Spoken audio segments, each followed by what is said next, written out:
Okay, guys, so we are live. So for those listening at home, welcome to the Dungeon Musings YouTube channel.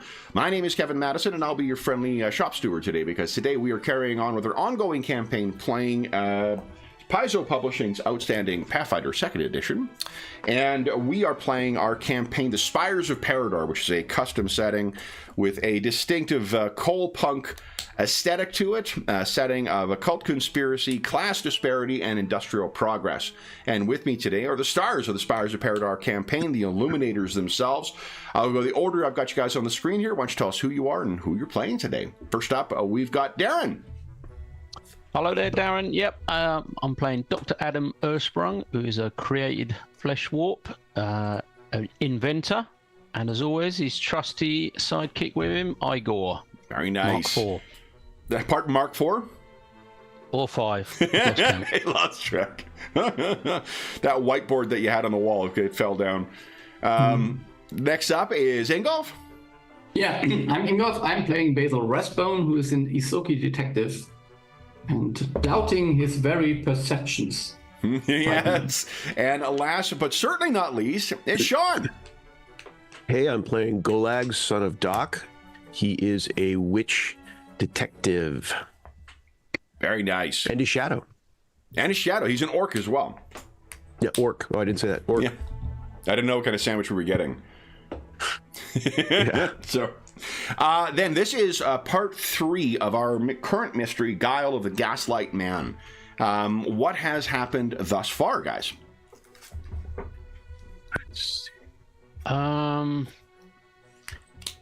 Yeah, we started out investigating some strange demon, a plague sort of demon that had been summoned.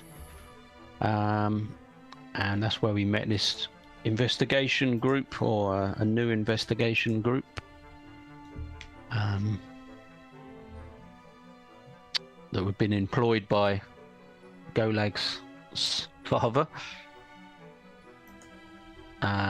So that was how it all started out, but since then it's taken a bit of a turn. We're now coming up against one of our old someone we met in the past, Gwendolyn Farrow. She seems to be cropping up on the scene once again, causing trouble. So she's been tied into an investigation we're doing with a death of a partner in a business. Badwell Logistics and Engineering. So one of the directors, or one of the 3 main people of the business was murdered in what looked like a sort of thuggish alleyway. Sort of almost looked like just a robbery, but we're not convinced of that. So we were investigating his murder, and last time Sally and the doctor went to speak to Ransom, who was one of the sort of remaining partners, and met this Mr. Saxon, Zane Saxon. There's Dr. Ransom, Babwell, and... Yeah, he's the brains of the operation, it seems. And Zane Saxon is definitely the thug who seems to be running the business now, with quite a tight running ship. He didn't want us really there to negotiate or to speak to Mr. Babwell, so he quite quickly put an end to our little meeting. What was the mystery with Dr. Because there was a murder involved here as well too, but I think the core of the mystery was something else, wasn't it? Well, it's this this lady came to us, Isabel Turner, and she'd got she'd got no recognition of this Zane Saxon for like the sort of previous 2 or 3 weeks, I think it was. But there was evidence everywhere that, you know, he'd been with the company since pretty much the beginning of it being set up. But she was convinced that until recently when this sort of murder took place, she'd never heard of him, and so yeah, it was a mystery why she had no knowledge of this Zane Saxon. So that's sort of, yeah, that's part of it as well. There was communication, or a letter we found, between Gwendolyn Fellow and Ransom Babwell. So that's something that I think Golag was going to try and do some magic to look at this item to see if that shed any light. Like I said, we went to the facility, found this Zane Saxon to be very abrupt and wanted us no business with us, wanted us out of the place as quick as possible. Golag had he went to speak to Skeldug, Who was thwarted at the and everyone seemed to be very offish towards Golag as well. It seemed as if no one knew who he was. the Tuscans tankard. Case. Yeah. So that was quite a strange encounter. And then I think we finished off last session with Basil speaking to Rolly Goldberry at the university, Which was probably our best act, I would think, for the mystery. Yeah, because For he our started investigation. talking about this tulpa that could have been summoned or created, that could be the explanation of this loss of memory, or this loss of the Zane Saxon from this lady's memories. What do you recall about what Professor Galberry said about the tulpa? It was like a parasite, wasn't it? It sort of had to be created. Yeah, it had to be created, and it's like a manifestation, and it needed some kind of. So as far as we understood, normally it would be almost impossible to do such a thing, but under the circumstances that some, I don't know, magical borders between the realms are waning or something like that, it seems more and more possible. And so he believes that actually Gwendolyn Fellow might have pulled this one off, but he wasn't sure.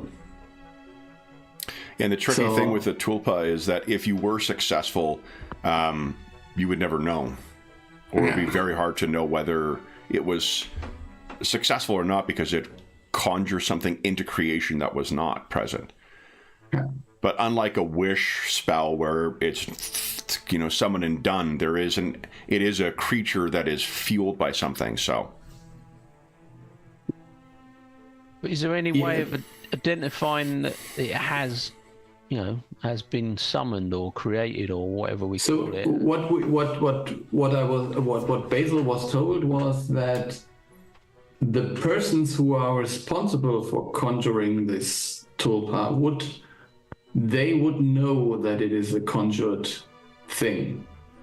So, like, they would be somehow also immune to this kind of thing, and that was something that is Basil's theory now. What's happening here, but who knows? So we were when we ended last session, we were pushing up against our quit time, so we sort of rushed through to the ending. But if there are any other questions you have for Professor Galberry, maybe we can start with that. Yeah. As he's putting the book back on the shelf. And maybe I would address him directly. So, when you say it is fueled, what kind of fuel is needed for? Does it rely on I don't know, imagination, on life force or something, or magic? You must understand that these things are theoretical. Yes. So I speak only in the abstract of how such a thing may be possible. Yeah. Totally understood, yeah. It is a creature of both will, conscious and unconscious. The risk of such a thing would be if one did not have full discipline over their conscious and unconscious wills, they may not know what fully it is they create. This also assumes a fully successful first implementation of a ritual that exists only in theory. Mm-hmm. Past experience with such things. With each trial comes error, from which you learn and correct. If Miss Fallow has the grander ambitions that you had suspected in relation to her infiltration or creation of that one coven, then this likewise may simply be, your engineering friend might put it, a trial run. Yes, like a prototype. Yeah, I understand. Precisely. And any imperfections or errors in it, she could both observe and correct for whatever intent she has for the Tolpa ritual. Yeah. So good. I mean, it's just and now again speaking about a thing that does not exist, which is one of the main features I'm capable of. Of course. Yes. So imagine that someone did this ritual with Gwendolyn Fallow, and so it's his desires and unconscious thoughts that are somehow involved in the creation of the tulpa. And if there were very close blood relatives, could those be affected as well? Or wouldn't they be affected because they're so close? There is a degree of power in sympathetic magics, in connections through fundamental forces like families or bloodlines, even strong feelings. But this works strictly on the will and the subconscious. What I think potentially, of course, more likely is this is an unintended consequence of a subconscious effort. He may wish to not have someone affected by it and not known himself. Self-doubt actualized in the ritual itself. I see. Yeah, that fits with what I'm thinking right now. This individual you are investigating, is he part of a similar coven or collective?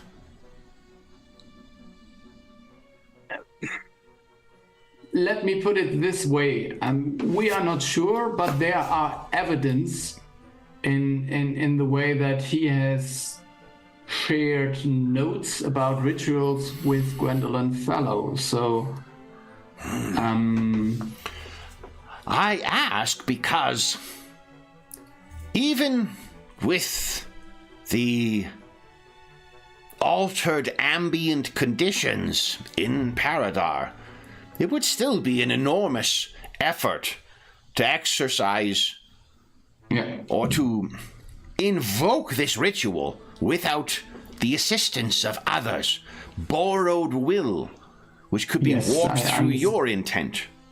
I understand. So you say that there must be other persons involved as well. Other minds turned to support his will. Yeah. So then there's maybe a secret coven as well. It would be unlikely that unless this individual is a sorcerer of greater power than you suspect, or unless Ms. Fallow's own abilities have increased manifold beyond what she possessed when I knew her as a student. He would need other minds to fuel this ritual, in theory.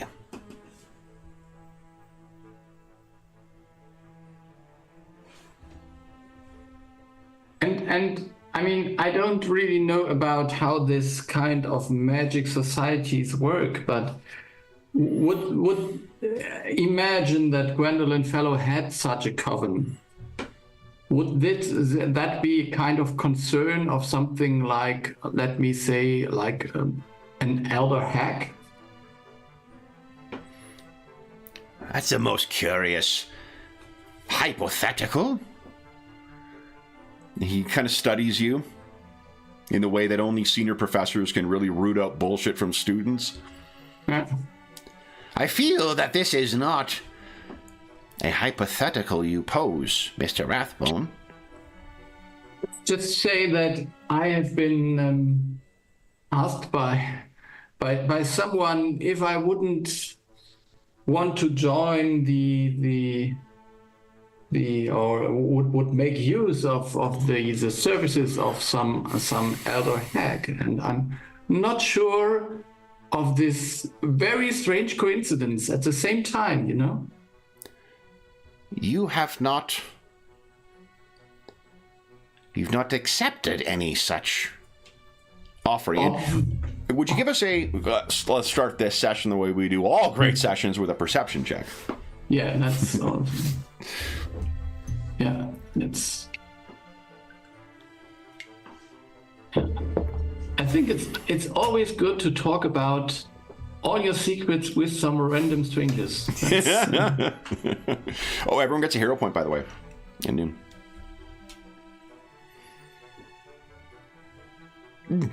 Wee! Yeah, so I use it. That's a great noise you made. All right. So, what you can see very subtly, his hand seems to be going to something that's in his thing. Like, once you've realized that you told him that you were contacted by a hag, he's been going, like, reaching over towards something on the shelf. Just, you may very well test me. No, I said no, but... He stops and he realizes that he's been caught, and he says, "Forgive me. Such entities are not to be trifled with, and there are many assets in my office which such creatures might make intensely foul use of." Yeah. And he steps forward to you and says, "Have I your permission to cast a non-intrusive conjuration?" Yes, to check whether I'm possessed or something. Yes. So he gestures, and he has a lot more dexterity in those chubby fingers than what you may expect from him. There's an invocation. A greenish glyph kind of appears in front of you and then fades into little drifting things. And it smells kind of vaguely like fresh cut grass for a moment. And then he looks at you, a slight greenish glow in his eyes. "You are unaffected, at least to my capabilities of detecting such things. My apologies, Mr. Rathbone. He turns and looks at you. "We have known each other for 2 years now. Yes. May I be so bold as to call you Basil?" Obviously, I would be an honor to me. "Please take liberty to call me Raleigh." Okay, Raleigh. "Basil, if you have been approached by such thing, I would worry more over what you have encountered that it wants than I would with its plans for you.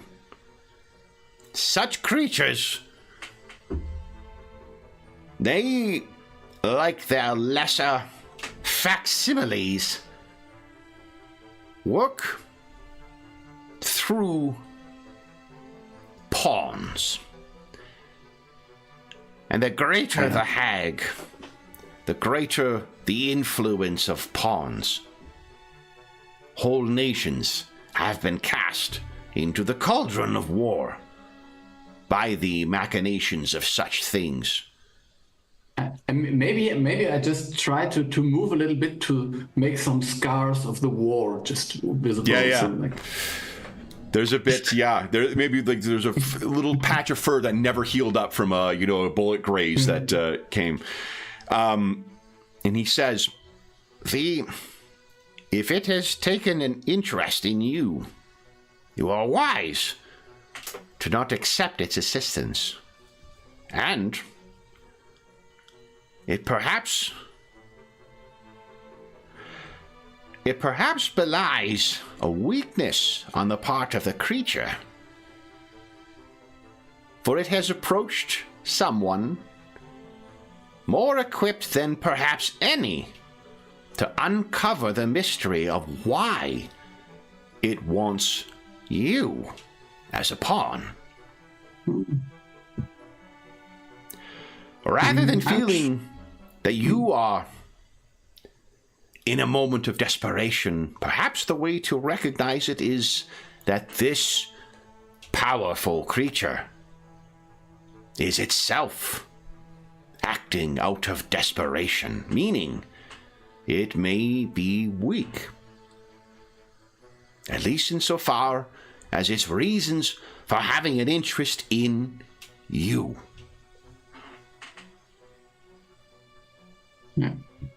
Yeah, thank you, Ronnie. I am always at your disposal. Now, to the matter of my wayward student.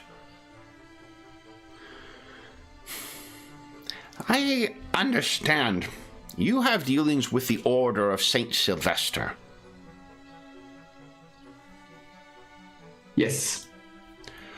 I know because Professor Watson Fole, one of his good friends, has been inducted into that order. Now, when I can speak to the efficacy or the ethics of his friend, I question the blunt approach adopted by that distinguished order. And so I very reluctantly would question whether they might be made aware of Miss Fallow's machinations. Obviously.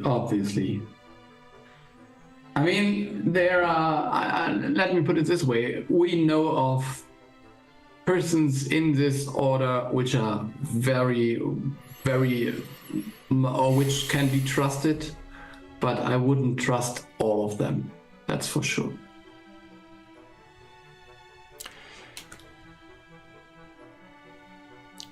If you have dealings with members of their order,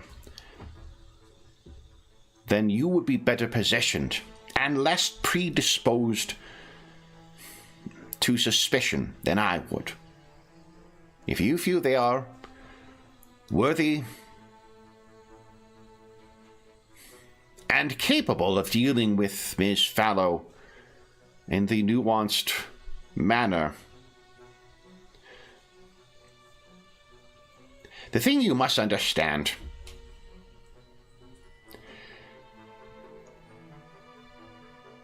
Miss Fallow may be a...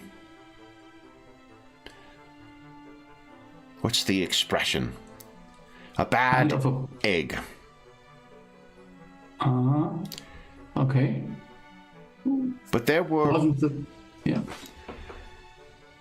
But given her studies it is also possible that she, like the other members of the Endless Order, may herself be a victim of some extra-natural creature.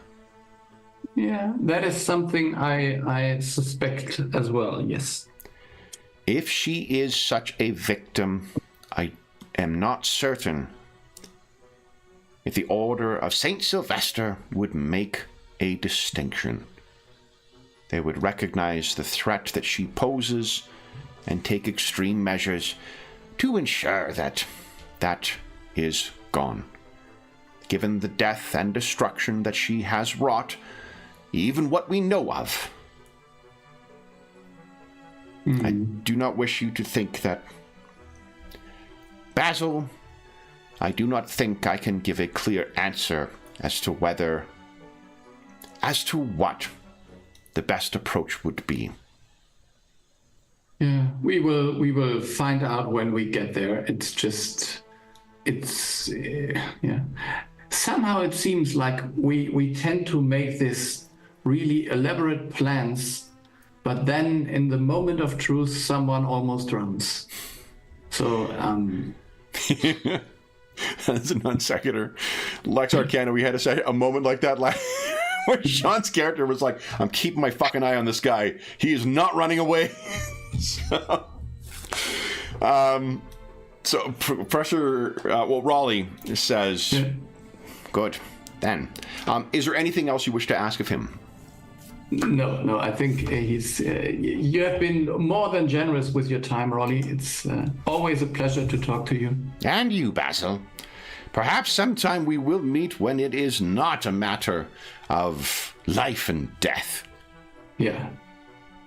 I hope that probably next week or the week after could be one of those times. All right. Yeah, I mean, he, what do you call it? Otherwise, he will let you go. He always has more things to do, and there's probably students that are waiting in the kind of foyer or whatnot. As you're leaving, the department secretary, says to pass her, her good wishes on to Ms. Dumer. And did Galberry question the planning? Are you asking in general, or? It's the outrage that if Golag was there, I'm just joking. He's raging. Somewhere his ears are burning, and Wait, what? Something's. I feel a sudden need to harumph. What is going on? Yeah, exactly. Yeah. So then, I mean, so Basil has now to go to Golag and tell him Golag was right from the beginning, which is always a good thing to say to Golag. So it would have been much worse if Basil had been right and Golag was wrong. So that's the easier way. I think in a kind of like Grinchian style too, when Golag gets flattery, that ziggurat in his painting grows. So you mean it's like Pinocchio? Oh, interesting. Yeah, Pinocchio would be a more contemporary reference, yeah. I think, so Golag had met with, or tried to meet with Skeldug during that time. Basil had gone to the campus. Did Dr. Earthsprung, you had gone to the morgue, is that right, during that time, or? I'd gone to the factory where they were... Oh, yeah. Where Zane Saxon and Ramsden was. Had you gone with... Oh, yeah, you went with Miss Dumer, right? Yeah, we tried to have... Right. We had a very brief meeting. Yes, so then all of you are meeting back up at the office once again. Yes. Yep. Okay. Who is the last person back? I mean, I'm probably the first, since mine, or one of the... Well, two of us actually got thwarted, so... But I wouldn't two of our little tasks. But I wouldn't. I would Basil think might be the last one. Yeah, Basil. Yeah. Okay. Seems to make sense. So then, what do Adam? You can share what you found, I suppose, or Dr. Earthsprung. You can share what what you found from the Saxon office or the Babbage or Babwell Logistics and Engineering offices. What do you tell Golag? We had a very brief meeting with Ransom Babwell.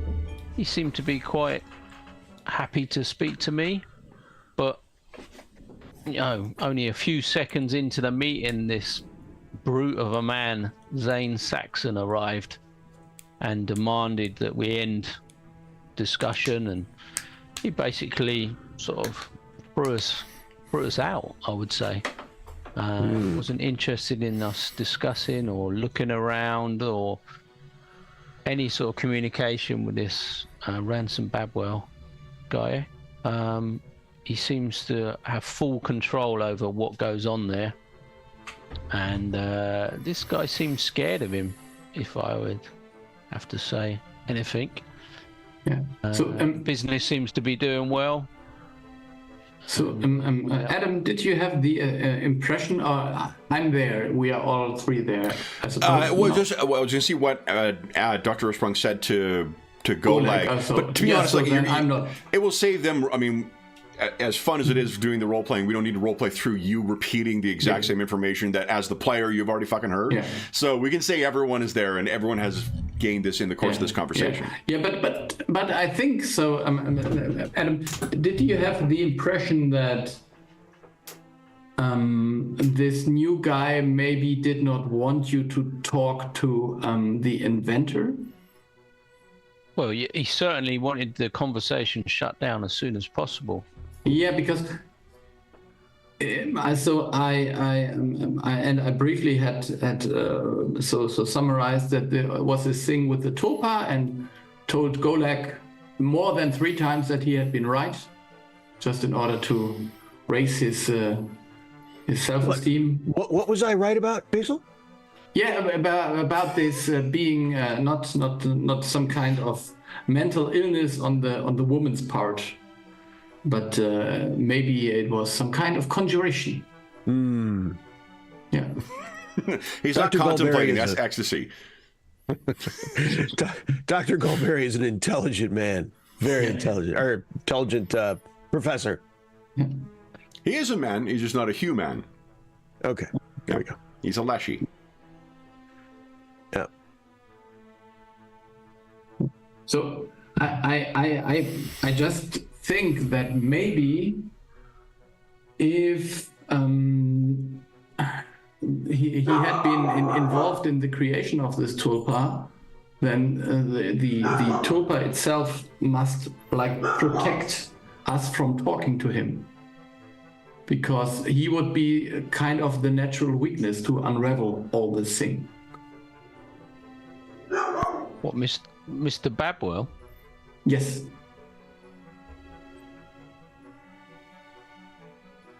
So you think he's obviously connected to Gwendolyn Farrow through that letter. We've learnt that much. So you think that he would been involved in this conjuring? Yes. So do we follow him or keep an eye on him, see what he does? Yeah, so I mean, from what I learned,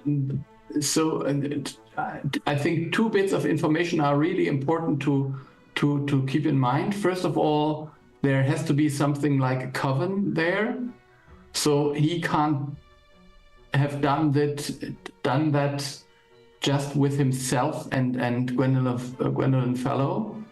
There have to be others involved in some way or form.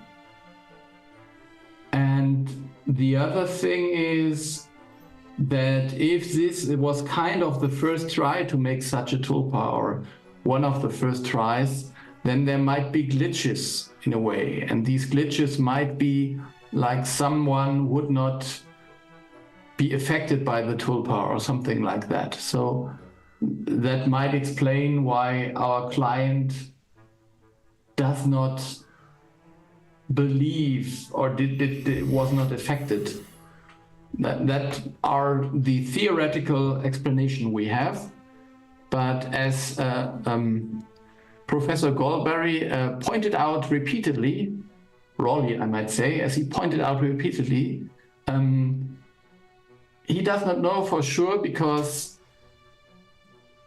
he considered all of this just theoretical possibilities and like something that could not have been done, or even when it was tried, it always failed. And it might seem possible to do right now because of the way the world is changing. So you think Miss Turner or Isabel Turner, she was maybe involved in this ceremony, but it didn't work on her, or that's a side effect? I wonder if she had been part of the coven. I really wonder if she would have given us the letter, because I think that even if she would think of foul play, she would still hide that she's part of this connection to Gwendolyn Fellow. So I don't think that she's part of it, but who knows? She's the one that brought us in originally. You wouldn't think she would set investigators on a situation that she was participating in. But it's her brother as well, Babwell, Ransom Babwell.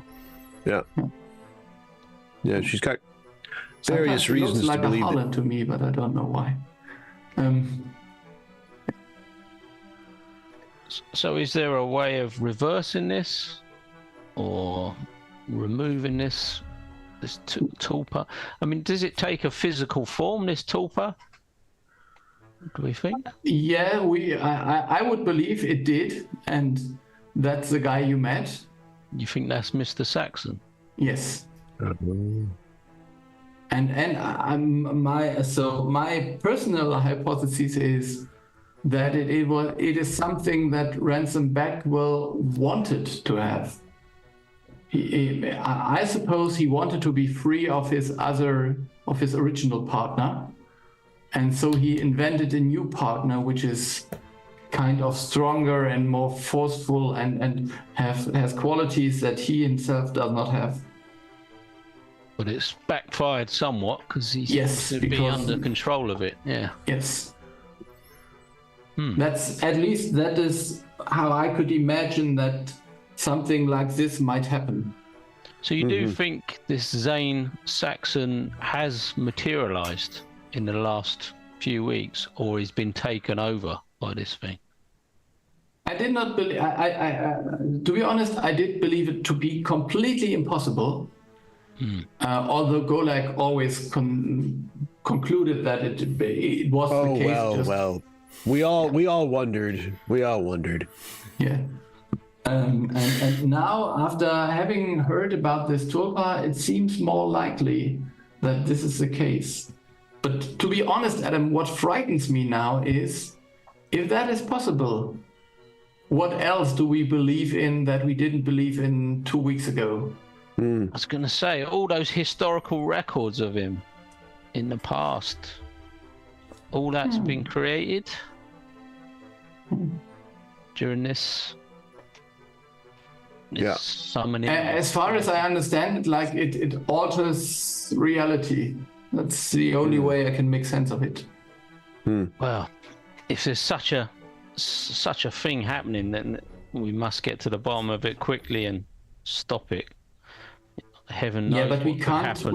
We can't kill people on the speculation that they might be a tulpa. That is but we must, very bad style, I suppose. We must find this fellow, Gwendolyn. She must be the leader of this, don't you think? I'm not sure. And also, Rolly said that she might be under the influence of someone else, and that is an impression I had in our first case as well. So you remember that there was this kind of, in my lack of precise language, like phantom demons or something that tried to take hold of the humans. Maybe she's reached out and made contact with things she can't control. Yeah, like she made a pact with someone from the Shadow Realm she can't control. That seems something that might be possible. You don't think she's made contact with that hag creature that you talked about, do you? No. I think her magic was more like another kind of magic, but I don't know. Maybe you should ask Golak that. He's more of the expert for magic, I suppose. Do I know if Tulpa has a very shadow magic sound to me, Kevin? Tulpa is a very esoteric form of magic, but why don't you give us an occultism roll, Golak, and let's take a look. Setting your difficulty here.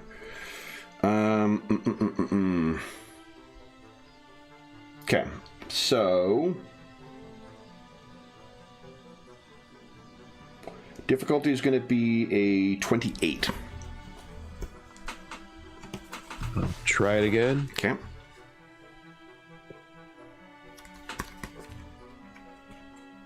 Come on, big money. Now you're getting closer.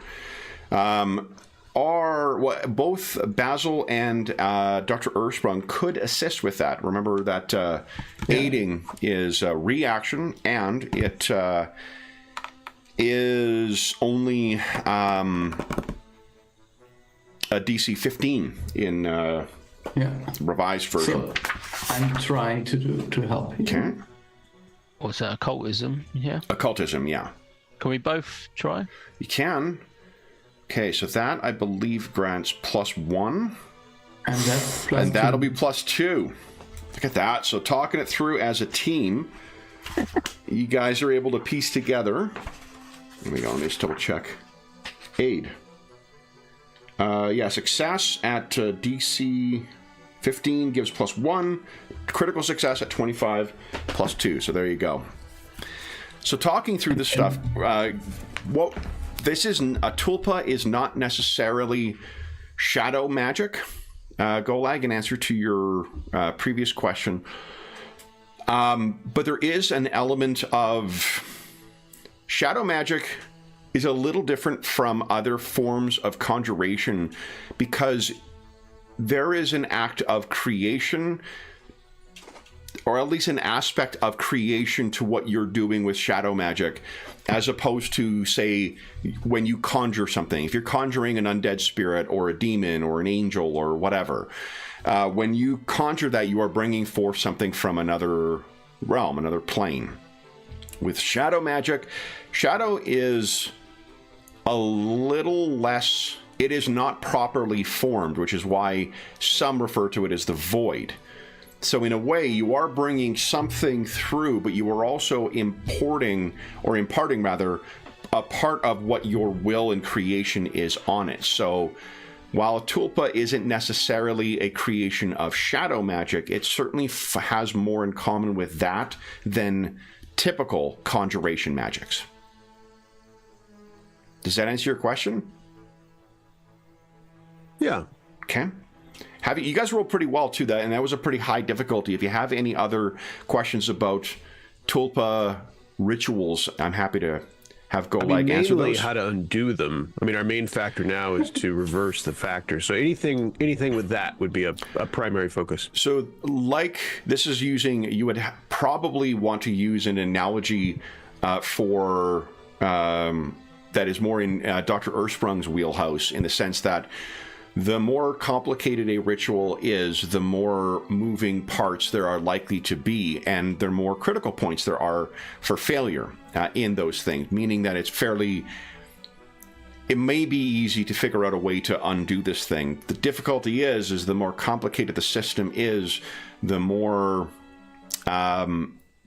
potentially catastrophic the failure may be.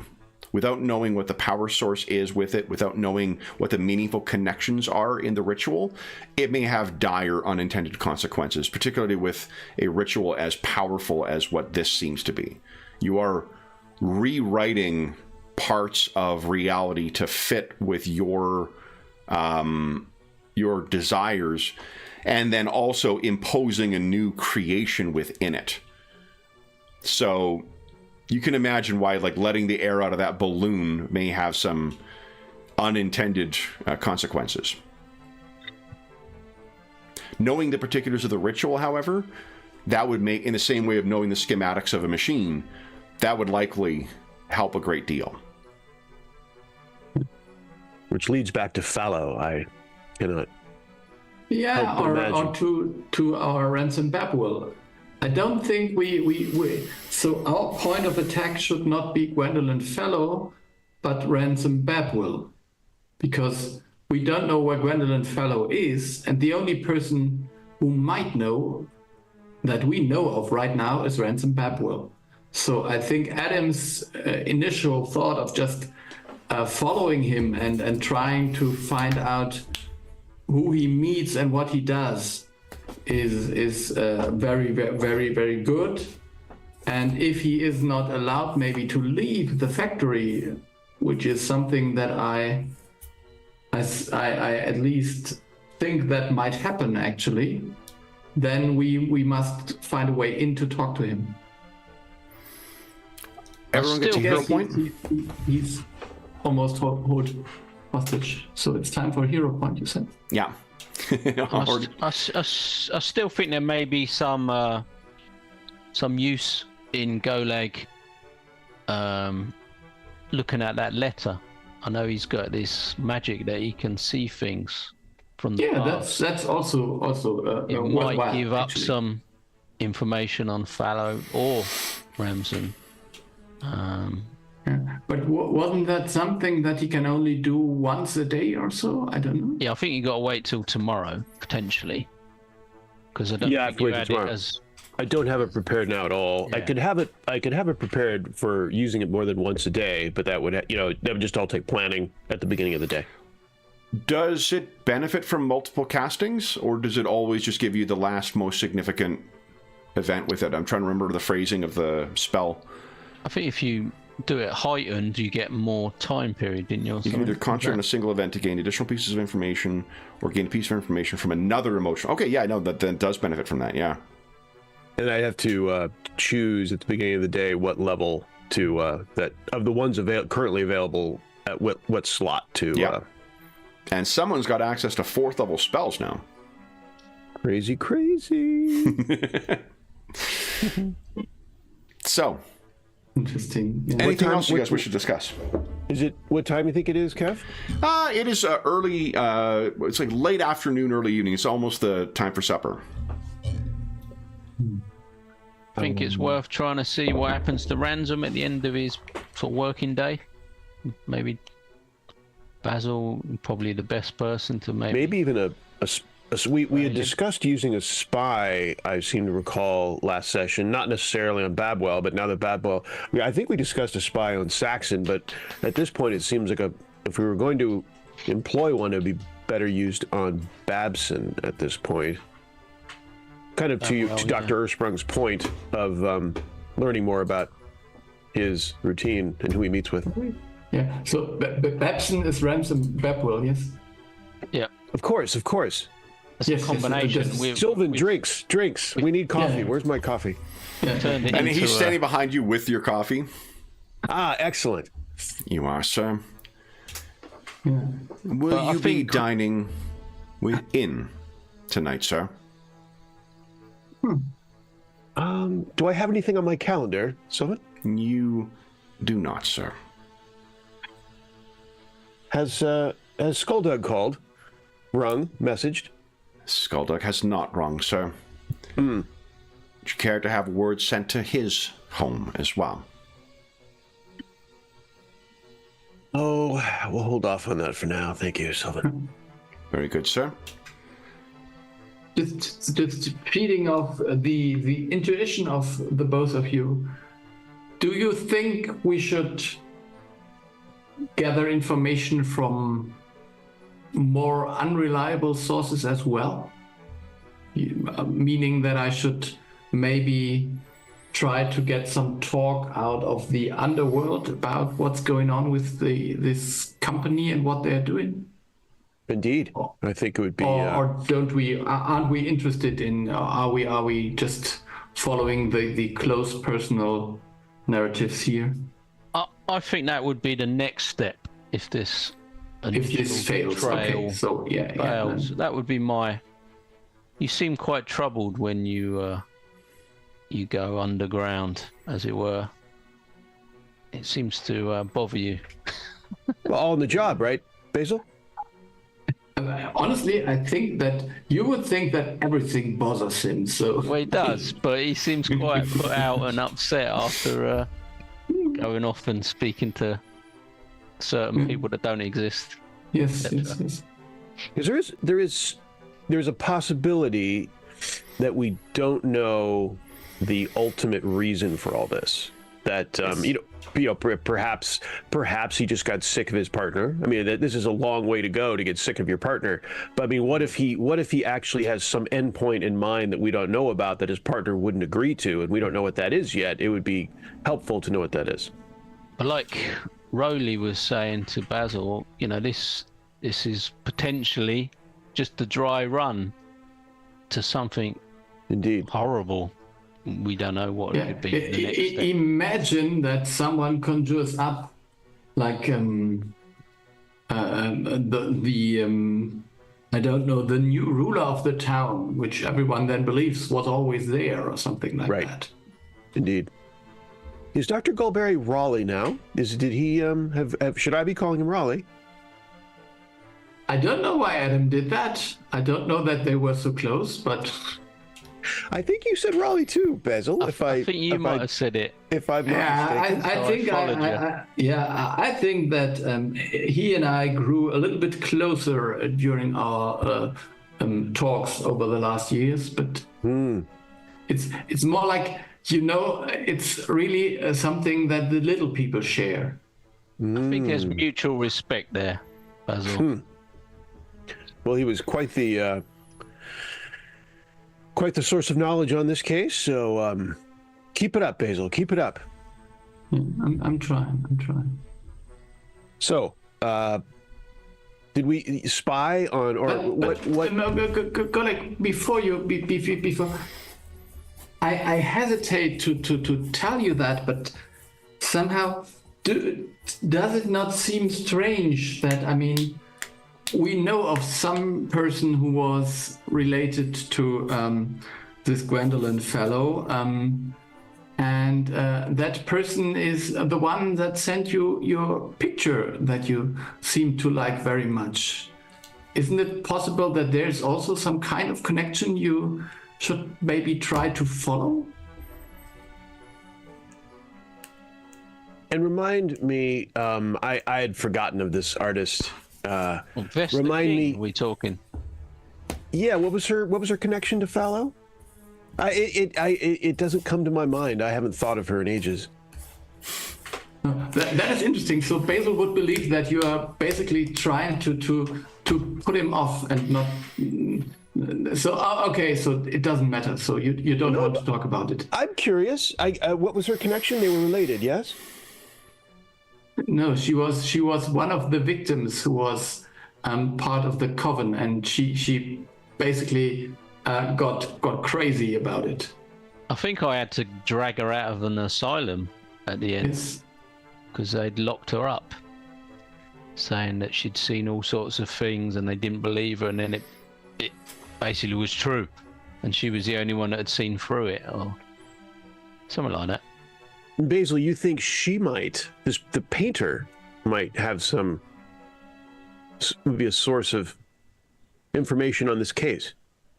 I don't really know. The only thing is that she is one of the two persons that we know who had some kind of closer relationships to Gwendolyn Fellow after she left the university, as far as I remember.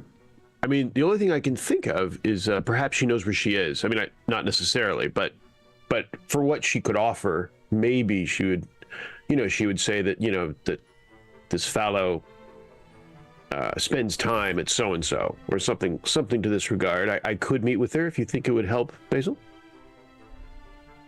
I don't know. It's just a She'll thought She'll probably try to force a few more paintings on me. I don't know. It'll be tiring, but I can. I'll come with you. I'll keep you safe.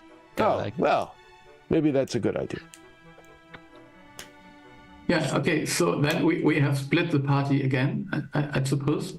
It's important. I will be trying to follow Ransom Babwiller when he leaves the factory. Basil, you are probably the one who hears the knock at the door. Oh. And you see Sylvan muttering under his breath, make his way to the door. And he's in the middle of saying good evening when someone speaks over him, saying, "Zed Orchidome. I want to meet with him and his detectives."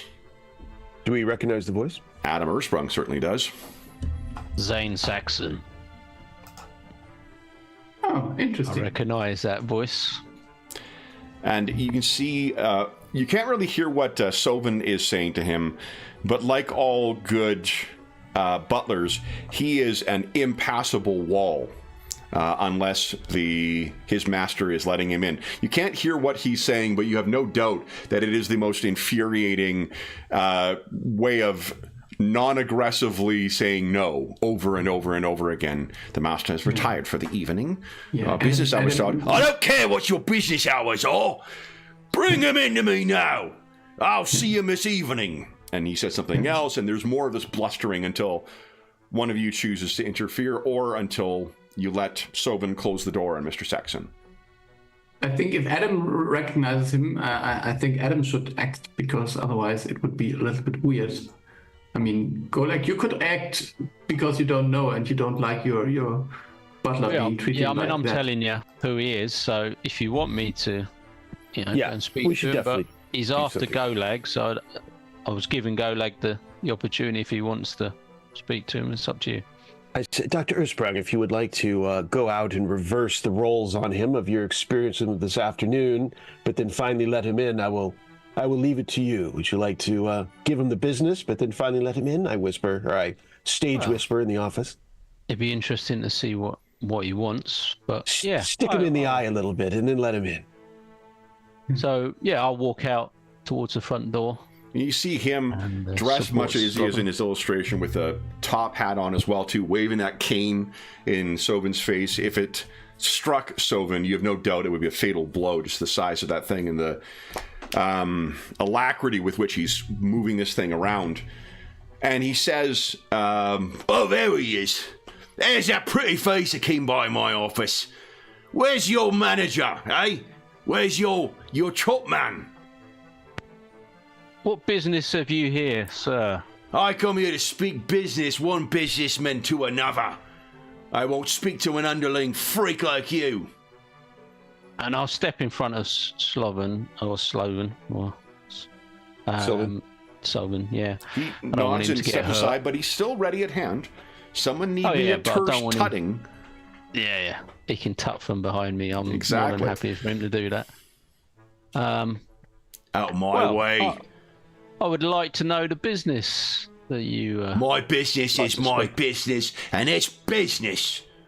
Not for the likes of you. Well,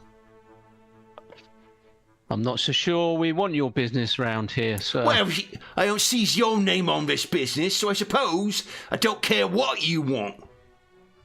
Where's your walk?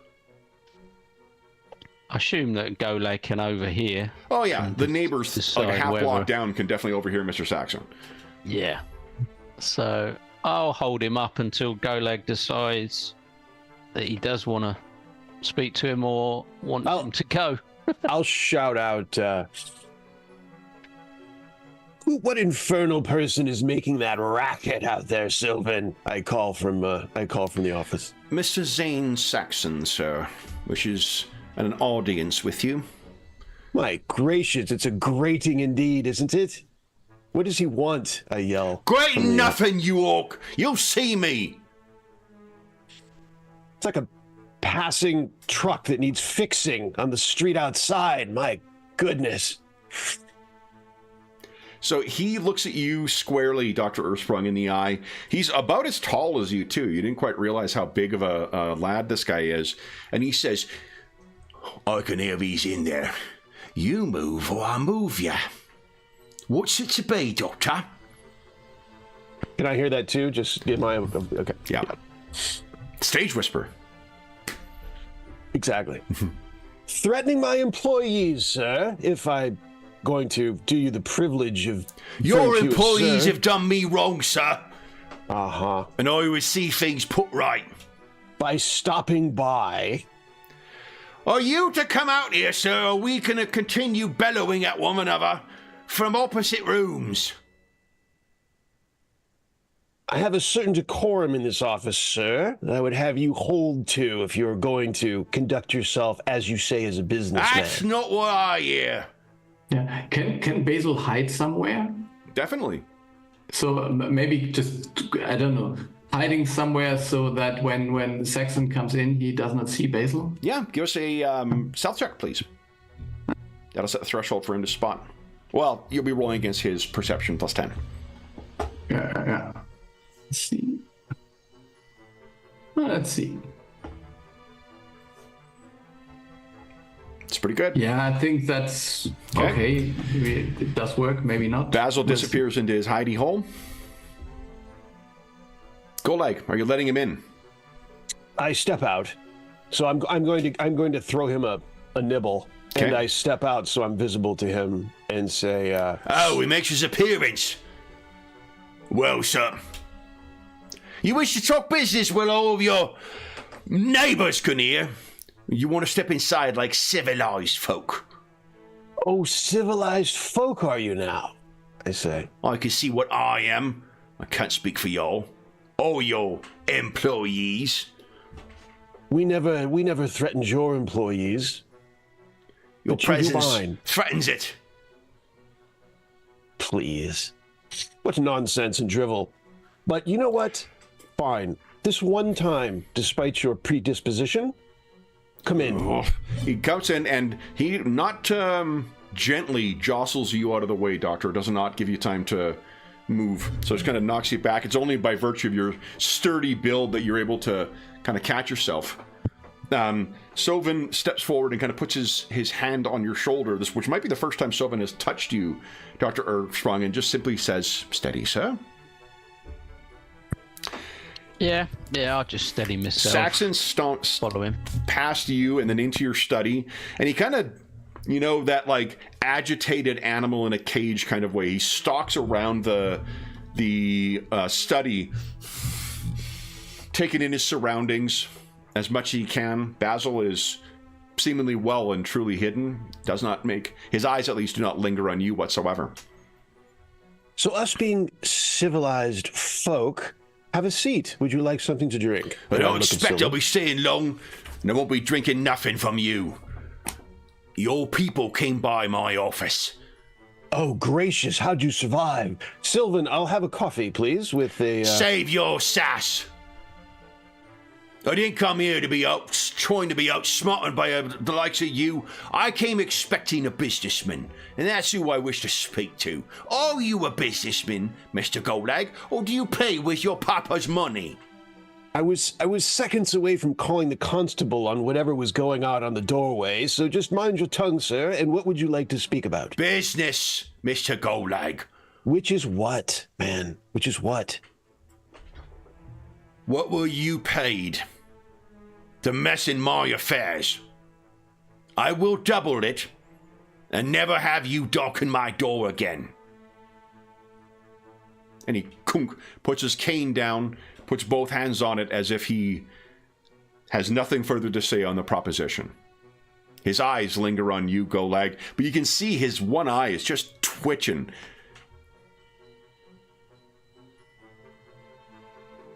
Double, oh, man. Sir.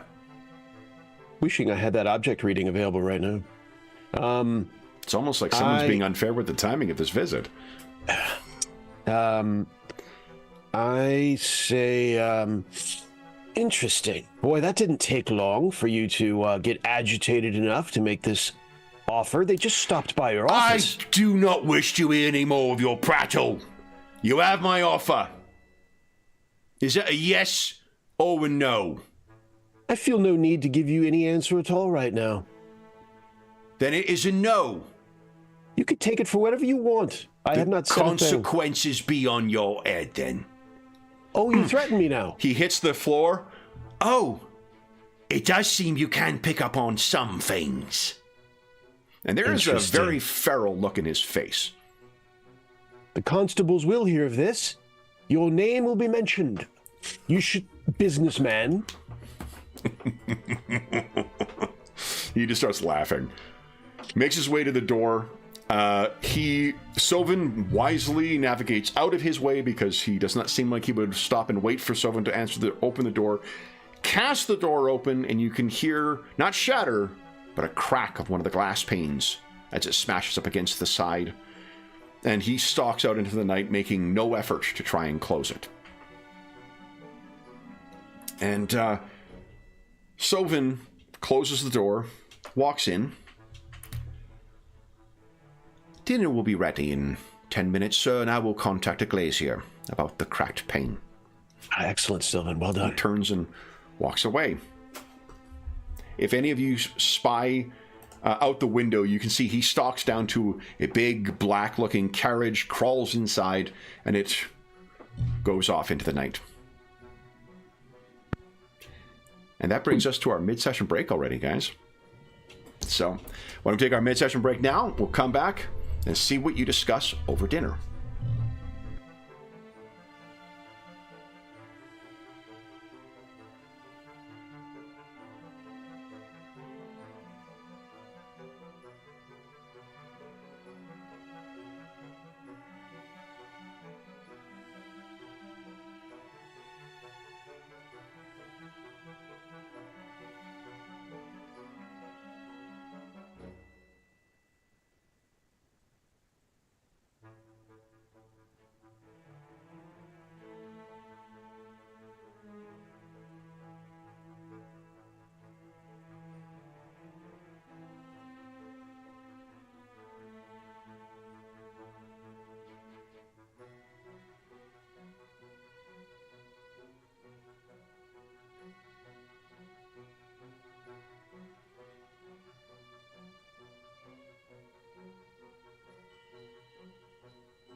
All right. It is already 23 degrees here and sunny. I think Anna Banana has a hot date with some sunbathing a little later today. Nice. Yeah. So I can only apologize if at some point you will hear people screaming loudly and honking cars and something like that. Because right now our national team has started to play again. And people are watching that. And oh, nice. They're playing Scotland, aren't they? No. They played Scotland. Today it is Swiss. And but I mean, most likely both teams, Swiss and Germany, will advance. So I don't think that there will be. It doesn't matter all that much who wins. Yeah. So Germany will advance nevertheless, even if they lose, and Swiss could, if they lose, and I don't know who has to win. But no. Right. It's there's like a scoring thing for a draw or yeah. Okay. Right. This is not me being the ugly North American not knowing about the Euro. This is me being the person who doesn't give a shit about any sports. So yeah. I'm an equal opportunity ignorant. Ignoramus. So it is in Germany right now. So I at some, even if I did not care, I just. Oh, for sure. Yeah. And I don't care so much. Actually. Fair enough. Okay, so then, guys, before we took our break, we left with Mr. Saxon making his first impression on some of you, and then leaving into the night. So maybe we can pick up with you guys around dinner, having a chat. If you wish to come out, I mean, Basil was concealed as well. He's come out of his hidey hole. Yes. Well, there's little better confirmation that an investigation is going well than the target of the investigation is quite agitated, I would say.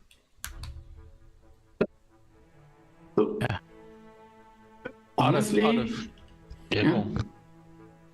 does that guy seem to be a guy who's able to successfully run a startup company? I mean, that is like the bulldozer you have to remove obstacles, but I mean, this company would have, they wouldn't get money because he has offended everyone. No, indeed, he's a thug, not a manager. Of course, I agree with you entirely. His role is obvious. Indeed. I mean, I'd have had to take a seat after seeing Golag turn down money. I'm still recovering from that. I knew you two thought I'd take it. I knew it. Yeah, no, but doesn't he seem more like? So I wonder if I mean, okay, we believe he is a creation of the mind or of the will of someone, but if he isn't, then he is somehow connected, and even if he is, he seems to be connected like to the underworld. It's like, at least that person gives this very criminal vibe around him. Well, this is what I was saying. This is the same treatment I got when I visited him at his office. You know, like you say, how can a businessman? The business seems to be thriving and growing with him leading it and bringing in business, but how is he making business? How is he making contacts? He is just a thug. You know, he can't seem to communicate without demanding and offending, threatening. Is it possible that this Babson, or Babwell as you like to call him, Basil, is it possible that he's managing the company while this thug keeps everyone at bay? No, he talked over him. He seemed scared in his presence when I managed to speak to him for those few seconds. So, you know, I heard this story. So, like, if you have some criminal syndicate and they have their people who run the companies, but they are just like like dogs on a leash, and they run the company for someone else who's behind them. So Basil, you're the only one with military experience among the Illuminators here. I mean, under the Illuminators, full stop. Actually, at least for the regular cast, I think you can probably think of one or two junior officers that you have dealt with in your military career where they treat the people higher up the chain in one way, and they treat people lower down the chain in another way. Yeah. Typically, and I believe that, but he seems to be like this, more like this drill sergeant stereotype, which is which can't really hide his nature, even talking to superiors. But I don't know. Maybe we got the wrong impression. It doesn't matter. I think we should follow our plan. I see. No, I agreed. But I think this emphasizes caution. I mean, we may have thought that anyway, but this is, I mean, he's openly threatened us now, so there's no question that we should act accordingly. We should, we need to be expecting him to attack in some way, one way or another. By the way, have you noticed something about his eyes too? Yes, one in particular, was it not? Kevin, was it one? Kind of one? One eye? It was, I mean, he was twitchy and whatnot. Honestly, the impression you would get is more that he is just seething with rage all the time. Or at least was when you met him. And he was barely containing it to be silent for any length of time. I was itching to get a finger on that club, but it wouldn't have done any good anyway, because I don't have the spell prepared, but next time. No, I was just more thinking about this this business with certain people who always have this weird things with their eyes. So I just, sometimes you see connections even if there aren't any. Comes with the job, I suppose. And I guess, I mean, we are going under the theory that he is would we say? So are there three options or less, that either he's an actual individual that has been affected by this and brought in, or he is a entire creation, which I think is our primary. Well, you can understand theory. That's what a tulpa is. Like that's what distinguishes it from other things like possession or conjuration. There's absolutely, if it is a tulpa, there's no chance this is a person who was otherwise transformed or whatever else. That's the nature of the tulpa, is that you will it into creation. You don't rewrite what's already there. Yeah, and so I mean, I believe that there is no. It is in a way a binary choice. Either he is a real, completely person, and then our client is insane, or he's a tulpa. So, because if he isn't, or if he is something in between, then who has the power and the ability to change all the other things, the documents and whatever? So I think it really comes to either he is a creation, a manifestation of something, or he is a real person, but then our client is not, is under some influence. Indeed, but I think I other than the fact that we need to expect his attack in one way or another, I agree that I don't think our plan changes meaningfully, other than just taking precautions as we can. I mean, we could also try to locate where he's living and so on.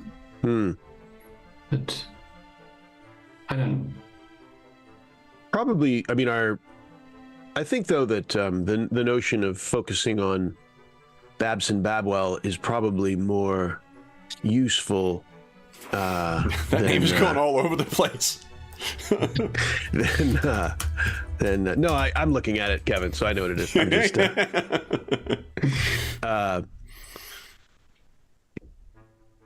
I think it'd seem more useful for Babwell than. Okay. I'm on the case, and I will leave now, I suppose. Very good. Okay. Well, I mean, it's supper time, so unless Babwell is... Finish your dinner, Basil. Finish your dinner, man. More to the point that if Babwell is, unless he's like burning the midnight oil at the office, he's probably gone home already, and you probably have his address if that's what. Yeah, I think we have that. Yep. But I'm right now. My guess would be he's still at the office. Okay. So I don't know for sure, and we have no. It's just a hunch. Okay. I don't know. So why don't you give us a stealth check, please? Let's see how well you're snooping on. Oh, and at 1 o'clock, everyone got a hero point. So both Basil and Guile should be topped up.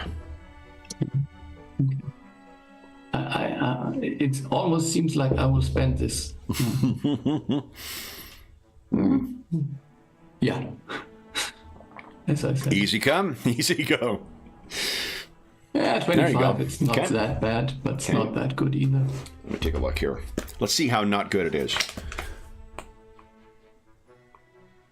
Okay. I had a moment of just not paying attention earlier on today when I was getting something ready for this adventure, and because of a slip of mathematics, it would have for sure been a TPK. Fortunately, I noticed it afterwards. I'm like, oh, that's not that. It's something else. I'll tell you. You underestimate the shadow illuminators, GM. Ooh.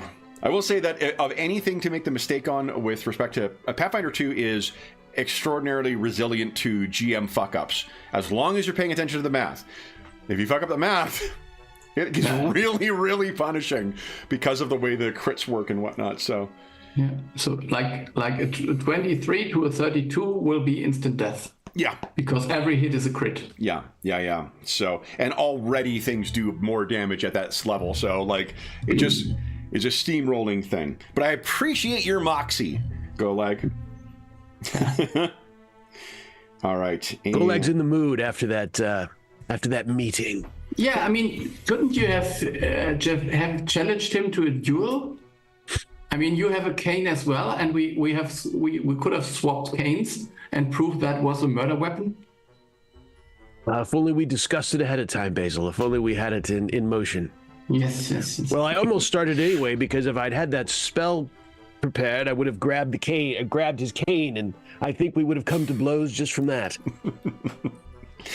It is satisfying to know that when I've introduced an adversarial NPC, that you guys just can't wait to kill him. So, then, Basil, by remaining in the shadows, you are able to quite easily get yourself down to Babwell Logistics and Engineering, and sure enough, the light is still burning. That at Dr. Babwell's office, he is still working away. And we thought that somehow, I mean, Sally and Adam would have at least told me where everything is, or so they went there to spy a little bit. So that was Okay. Dr. Erstrom, before there's something that's going to happen to Basil when he's watching, but Dr. Ersprung and Golag, what do you guys wish to do this evening, if anything? Well, were we going to take a visit to Miss King, Vesta King, or are we going to leave probably that not tonight, tomorrow, though? or... I mean, probably. Yeah. I mean, we could possibly maybe send a messenger to her tonight and see about an appointment in the morning, or it's a bit unseemly to show up in the middle of the night. Yeah. So. I thought it was still sort of early evening, but yeah, I guess by the time we get there. Well, even early evening. This is, Yeah. But we're not as uncouth. She's a fan, man. She craves the time. Oh yeah, you would make her evening, most definitely. We're not as uncouth as this Saxon fellow, so we'll maybe send a messenger and ask for her audience. Sure. On the moor. Okay. Yep. Okay. I'll just go and check in with the clinic. I would imagine, just sure, like routinely. So then you would I'll be. Check on... Go ahead, sorry. Oh, go ahead. I'm sorry. Go ahead, Sean. And I'll check on the art pieces upstairs. Indeed. King. Okay, so Golag is spending his usual. Oddly enough, you didn't have any meetings in your calendar, but this was in your calendar. Standing shirtless before the painting. So, I was merely changing, sir. I was changing clothes. Sobin has already made a stamp to make it easier to just duplicate the entry over and over again. So, Dr. Ursprung, on your way back to the clinic, to the Barrowhead Clinic, what you will notice is once again those lights in the sky. It seems like this is just this whole summer is going to be the summer of falling stars. Basil. Yes. Where do you think you would be hidden here? Remember, the Babwell Logistics is in a, not like slum per se, but it is not in a great neighborhood. It was an up-and-comer, so it took advantage of warehousing areas. Where do you picture yourself hidden? Are you on the ground floor? Have you overcome your fear of rafters now, and you're back up there again, or? Yeah, maybe. So so normally it seems like a good idea to be somewhere below the roof because people won't see me. But after my last encounter with like nearly falling down, maybe I'm really on the ground. Okay. Somewhere at I don't know at a corner or so, just somewhere where I could watch the office as long Absolutely. as there's Maybe light. there's a warehouse you know is not working in the evening, and there's a little like alcove that would lead into one of the service doors. You're hidden within there in the shadows. Yeah. So you're here for probably maybe an hour when you see something. Someone departs, and it's a face you recognize, but not one you expected. That face.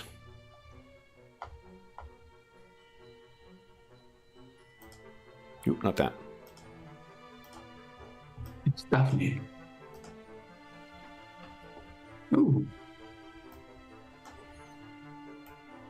Annabelle O'Loughlin of the IOU. She leaves, puts her little derby hat on, sparks up her cigar, and heads off down the street. And once she gets about a block down to a more busy thoroughfare, she hails a cab, hops in, and seems to be heading off elsewhere.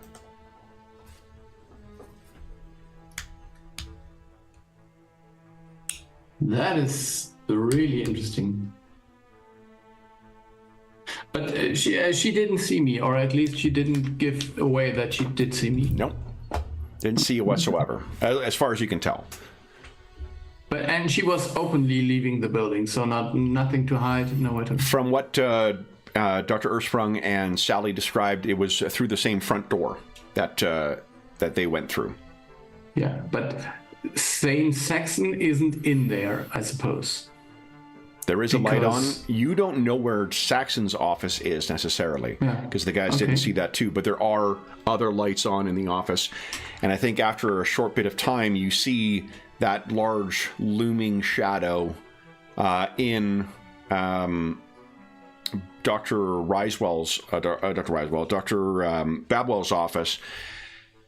And even on top of the sound of the machinery within the warehouse, which is relatively quiet at this time of night, you can hear his voice barking orders at Dr. Babwell.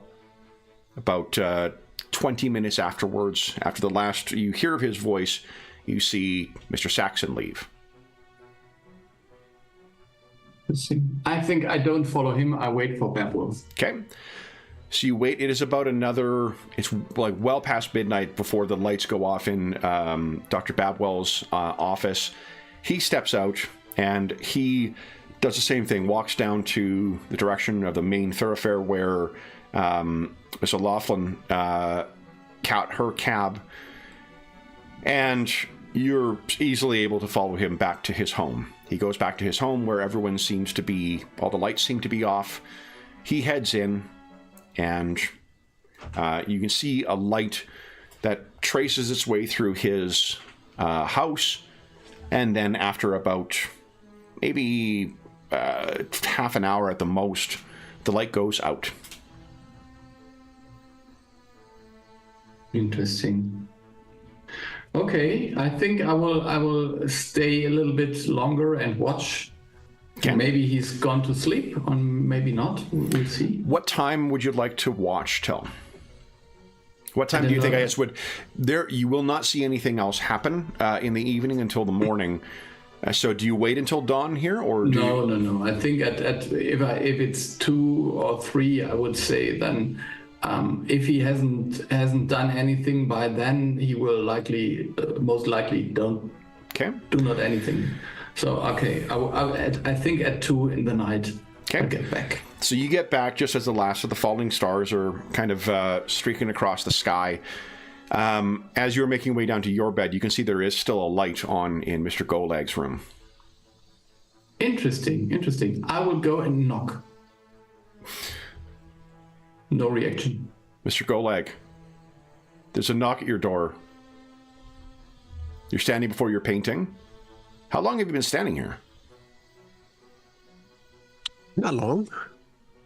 And I will... I mean, are we thinking that I changed, or are we thinking that I haven't? What do you think? I think so. I think it would be part of... I mean, I think I probably follow my routine. I mean, this is an average night. Golag definitely strikes me as a dressing gown kind of fella. Yeah, and with a, with a little headgear. Headgear, yep. I answered the door, and oh, Basil, you're still up? Yeah, I was on a stakeout, and I could ask you the same. What's going on? You found some new evidence? No. I was thinking about the case over and over in my head, and I simply forgot to turn off the light. Would you give us a deception roll, please? All right.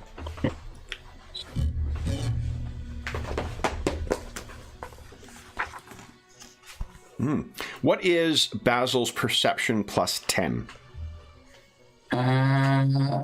Yeah, it is 25. So you barely made it. Yeah. I mean, Golag will have to spend 1 pietas in order to get a success, but no. Golag knows his own employees, please. Yeah. Yeah. So he seems to be telling the truth. Yeah, that's interesting. You know who I met at the factory, or not met, but who I saw coming out there? Who? Do tell. Yeah, our new rival of the IOU. Really? Yeah, and if I maybe I got this wrong, I couldn't hear, but I think she was talking to our new friend, Mr. Zane Saxon. That would seem a fair estimation, and we could also estimate what her task is. I think, not with certainty, but given the proximity to her meeting with him and his meeting with us, and him threatening us, I think it is a reasonable presumption until information deters us from such a destination. Don't you think? Yes. I'm not sure actually what I think right now. Do you believe it possible that there might be multiple Tulpas around?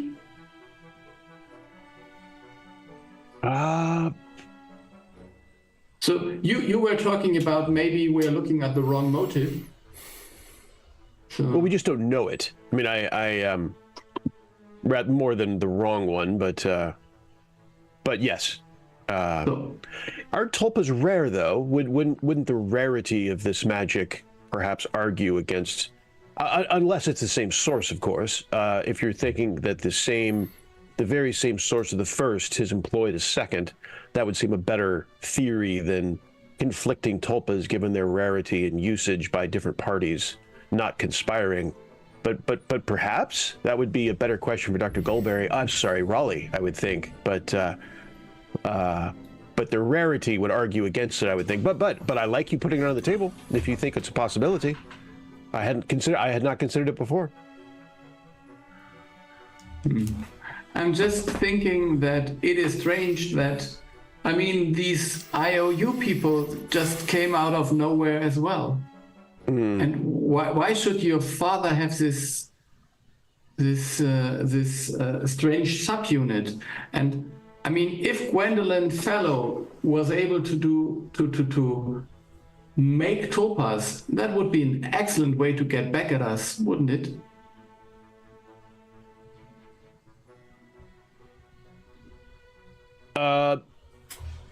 Get back to us for our last encounter with her, you mean? I assume? Yes, and so, I mean, I know you don't like to hear that, but some of our success is owed to the fact that people don't like to attack you because of your father. And if there was a wedge between you and your father, more obvious than you have a different company, like we were competing, I don't know. This seems like an awfully strange thing of coincidences. No, I mean, I am definitely open to theories on my father's motivations, since that is a fresh field that has thwarted our tilling up to now. So I'm open to of what's going on there, and perhaps tomorrow I set up a meeting with my father. I mean, unless of course the artist takes up our whole day tomorrow. Dr. Ersprung's and our entire day, but that seems unlikely. So perhaps after we meet with her in the morning, that I can meet with my father in the afternoon, if he'll have me. Yeah, I don't know. To be honest, I don't know what to believe right now. Maybe some sleep will help, Basil. So how much damage did the character take? Well, he took an existential crisis damage. Yeah, I think so. I think Basil is, I mean, he is also paranoid, but now he can't even trust what he perceives anymore. So, I mean, everyone could be just a figure of the imagination. Just a city full of tulpas? Not a city full, but I mean, these random people that you only have this, why are they here and why? Well, even, gosh, like, it's almost as unbelievable as a criminal mastermind who seemingly has connections through a information network that no one seems to know exists. Yes.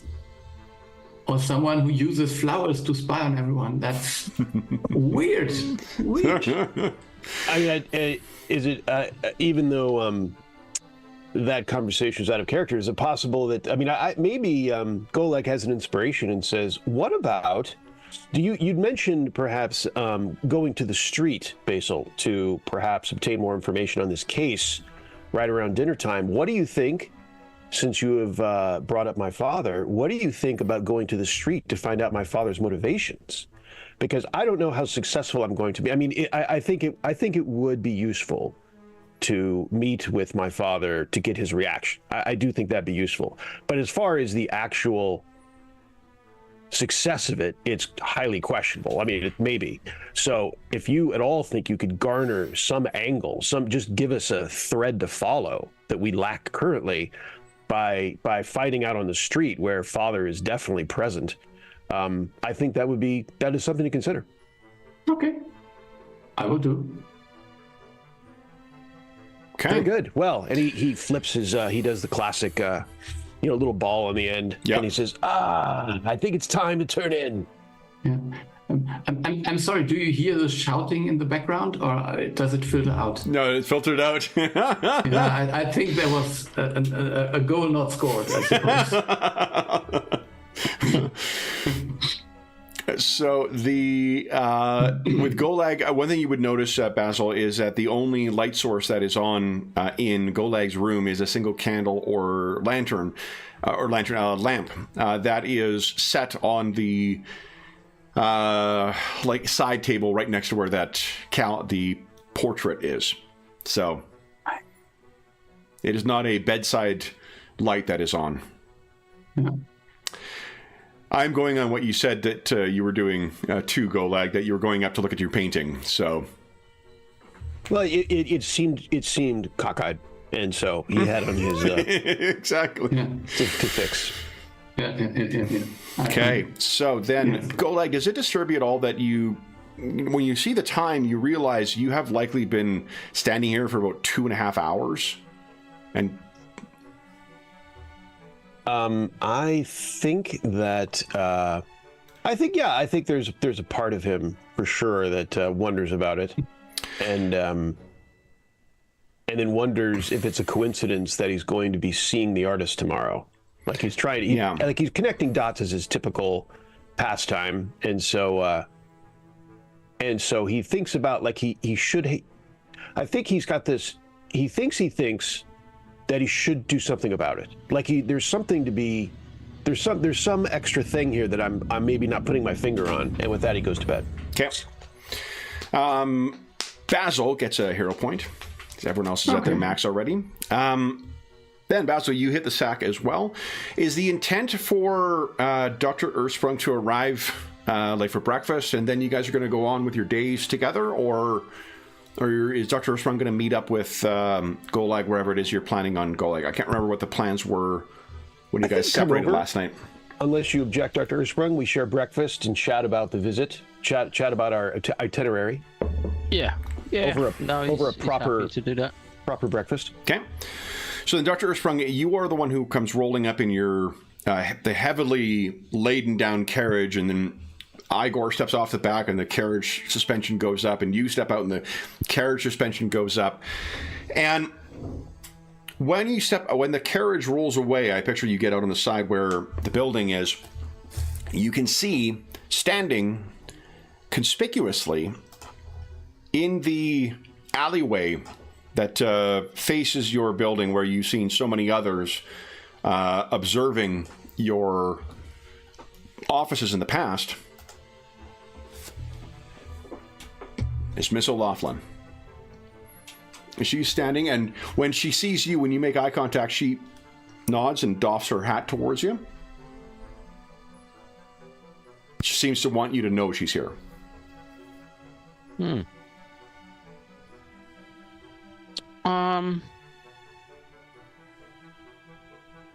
Yeah, I think I'd probably walk across just to see what her business is. You take a look both ways. Do you bring Igor with you, or is Igor staying on the far side? No, there's no reason to bring him. I'll leave him there. Okay. Yeah. So you make your way across, and she says, "Oh, good morning, Doctor." Good morning. Are you waiting for the office to open? Can I help you with something? No, that's very kind of you. I simply wish to talk to any one of you before you went in. Just, I know you've got connection with one of our kind too, Sepulchre. Sepulchre felt it was appropriate. Professional consideration, you see. One investigator to another. Just give you, what's he put it? A heads up. Would you like to speak to the others? Nah. I trust you'll send the message, sir. Just so you're aware, we've been engaged to keep an eye on yous. In any particular capacity? That, of course. Professional confidentiality. So I assume you won't tell me who's employed you? I'm certain you wouldn't. Was you're in our position as well. Well, I guess as long as it's just keep an eye on, then hopefully that'll be the end of the matter. She winks at you. For now, sir. For now. Good luck, sir. We'll be seeing you. She taps her hat once again, turns and walks down the alleyway. Okay. I shall head in to inform the others of our little meeting. Okay. So, having breakfast. Yeah. And Dr. Earthsprung comes in. What do you see, Doctor? Say, good doctor, have a seat. Sylvan's outdone himself this morning. Well, thank you, sir. He seems to be right near you. Scones, fresh jam. The window pane nicer to him. Already fixed. Nice. And given yesterday's, I think that that Golag He's probably not the picture perfect employer to Sylvan in a general sense, but come on. Sylvan did a outstanding job at the door yesterday, and he does have a protective. There's the classic protective aspect to the whole of Saxon's bombastic, unacceptable behavior. So he gets nicer, and he'll be nicer to Sylvan than usual. Okay. Thank you, sir. Well, ready for our meeting with the artiste? So, Adam, you have told us that. Well, I was just going to say I'm ready to leave, but a worrying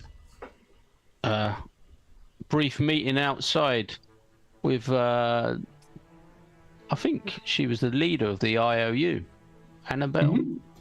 That didn't take long. I look at Basil. She said she wanted to let us know, out of courtesy, that she's been hired to keep an eye on us. I can only assume this is potentially something to do with our brief encounter with Mr. Saxon last. Well, that checks with Basil's activities of the evening, doesn't it, Basil? I am even more paranoid than usual, and I was pretty paranoid before. Do you think it's worth? It is really a thing we should do, like now talk here so much about things? Where would we do it? If I understood correctly, Adam, she was here a few minutes ago. Across the way in the alleyway opposite. I just glance around in the room looking for some kind of spy devices. Sure. Well, give us a perception check. I think previously we'd decided that we were going to have meetings in the basement because of like the flowers and things, but we grew out of that. Yeah. We dealt with that, right? We put a bow on it, or wait, maybe not. Well, no, it's got worse, if anything, because you're fairly the confident flowers can spy on us. You can see through the kitchen out into the small yard in the back. There are white flowers growing on one of the bushes that are there, but other than that, nothing you can see. Yeah. I mean, they would have to use magic or ghosts or something like to tap on us right now. I think we could. Well, didn't we have protection put on the building as well? We did. I'm trying to remember the nature. I think, we have some precautions anyway. Prevent summonings or spirits manifesting, like the Harrow haunts. Yeah, I think we are relatively safe, and I mean that's maybe the most that Basil would agree. From my previous sort of.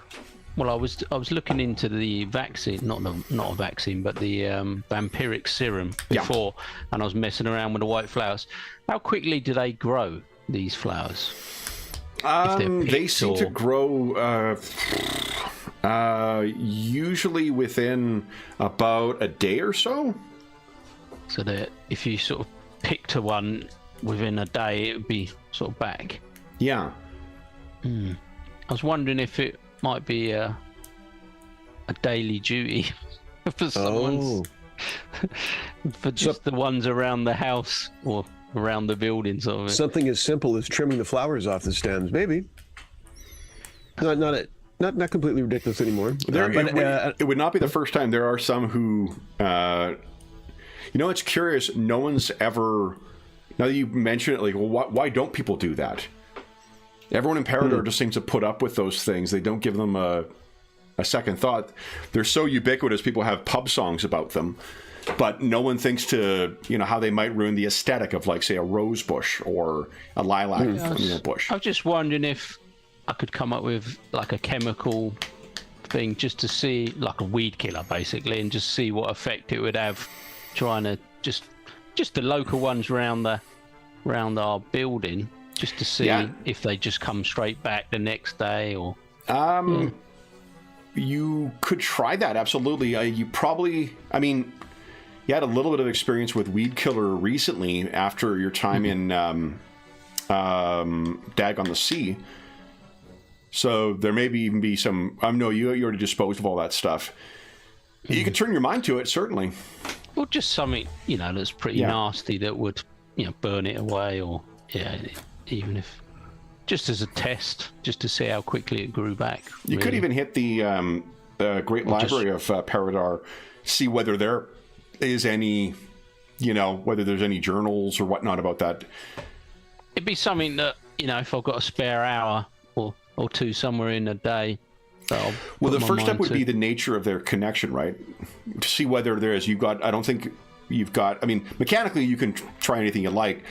But I don't think you've given, botany is not one of your areas that we've researched yet. But if you spend some time conducting that research, you could potentially see if there's anything.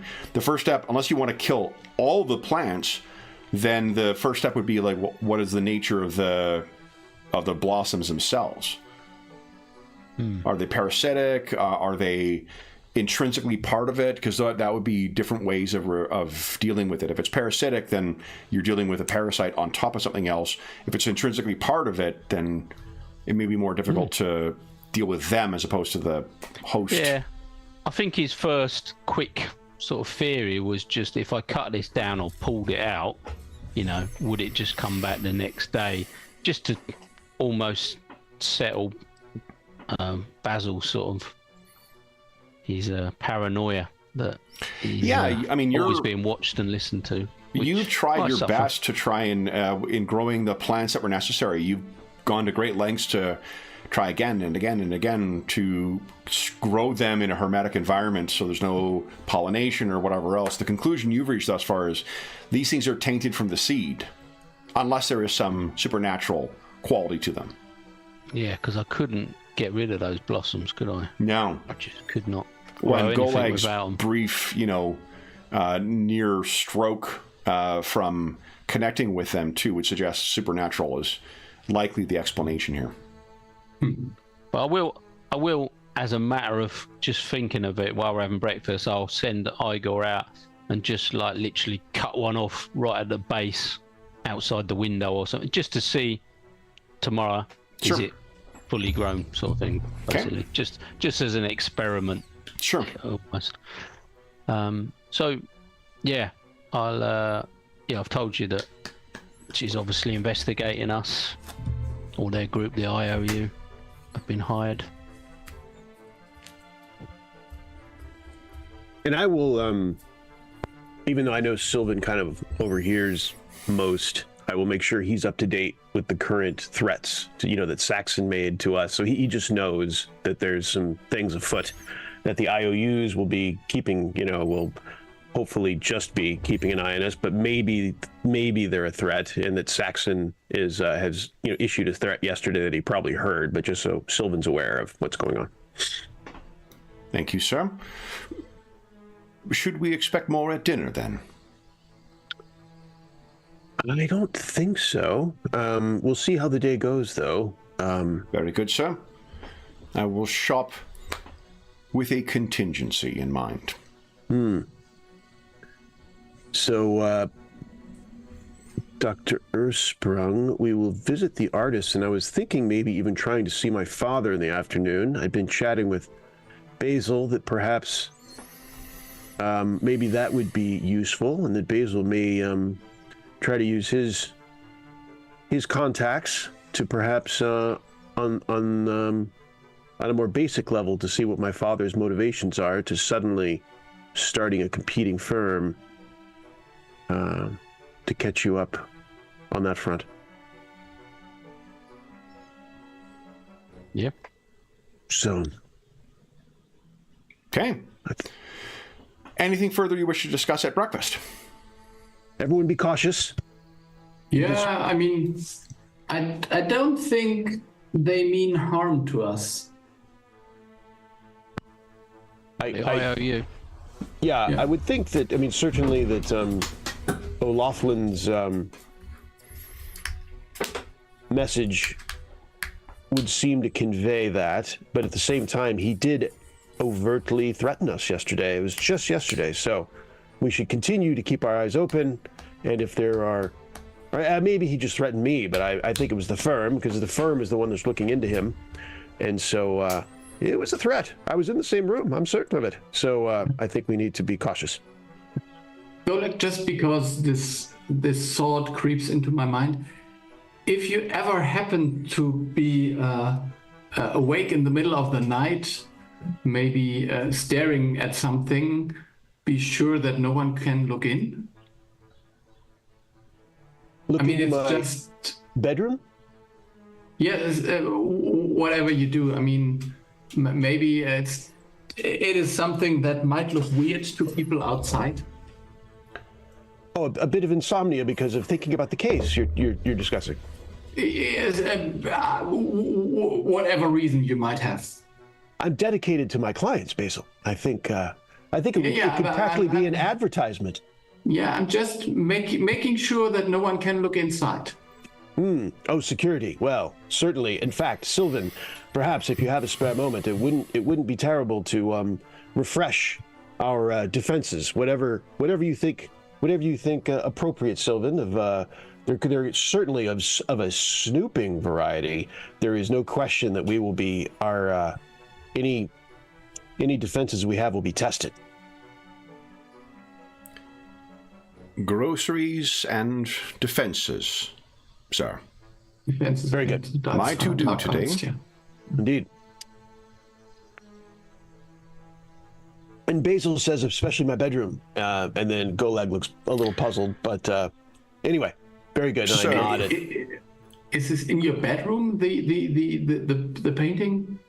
Well, no, where you made reference to me staying up with the light on, and that was in the bedroom. So I assume that's what you meant.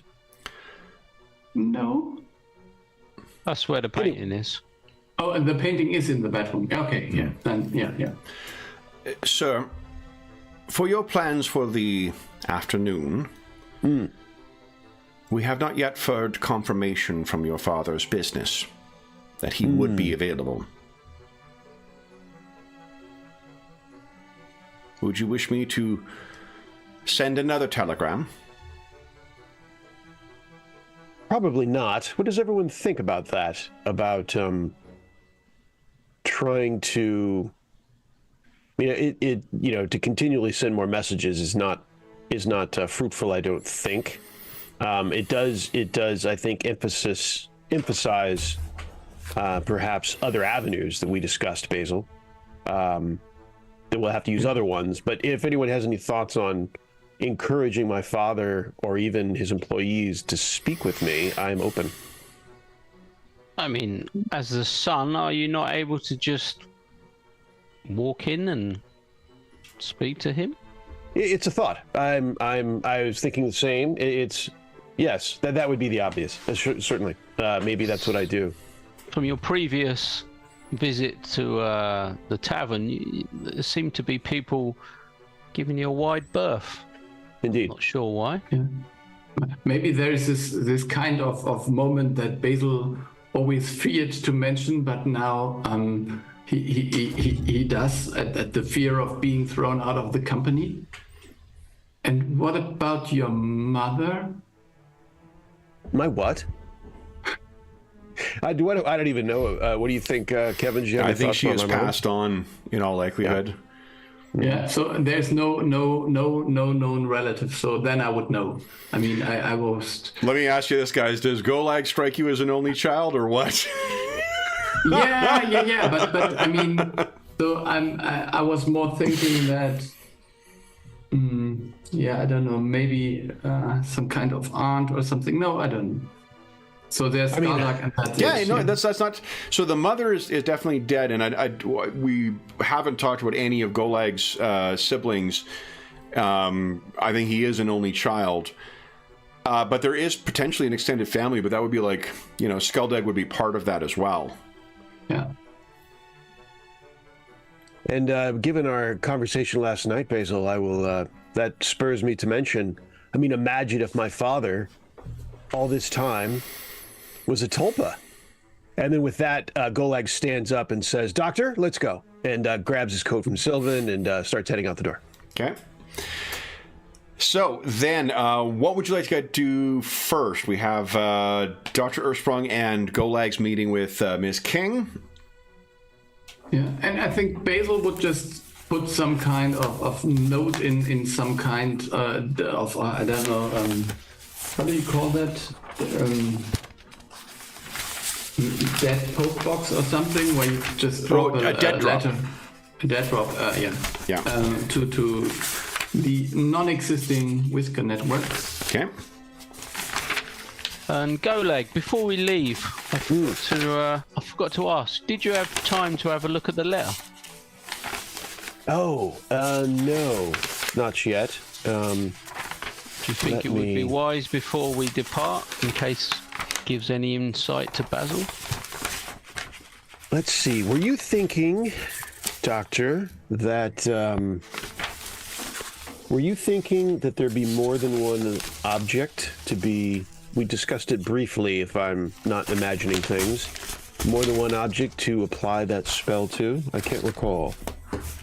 Well, at present, we only have that letter, but I think you were talking about trying the to get your cane hands is on the cane, juicy indeed, but that would be a far more difficult task, obviously. If we really needed it, I could provide it, I'm pretty sure, but it will be a point of no turning back. Once we have it, then they know that we've taken it. Indeed. Let's ask this. How far back do we think it useful for the letter? How far back in time? I think we know that the letter is a couple of weeks old or something like that. Well, it hasn't got any dates on it, but the murder was, or the death of Harrington was a few weeks ago, I believe. And I don't really know what we want to get out of the letter, but... It was just that the two people that are involved with it are two of, the people that we're investigating. So, I mean, what we could hope for is that we got some clue about where Gwendolyn Fellow is or something like that. Some location. I don't know if you could get a flashback of a meeting of somewhere, or I'm not quite sure what it would give. Golag. And it's obviously low downside. You perform it. If nothing comes, nothing comes. It's a bit of magic. That is the sum total of the cost. But okay, more specifically, do you think it would go longer than a month ago? That is the specific question. Yeah, make it longer. I don't know. Just don't be so. I mean,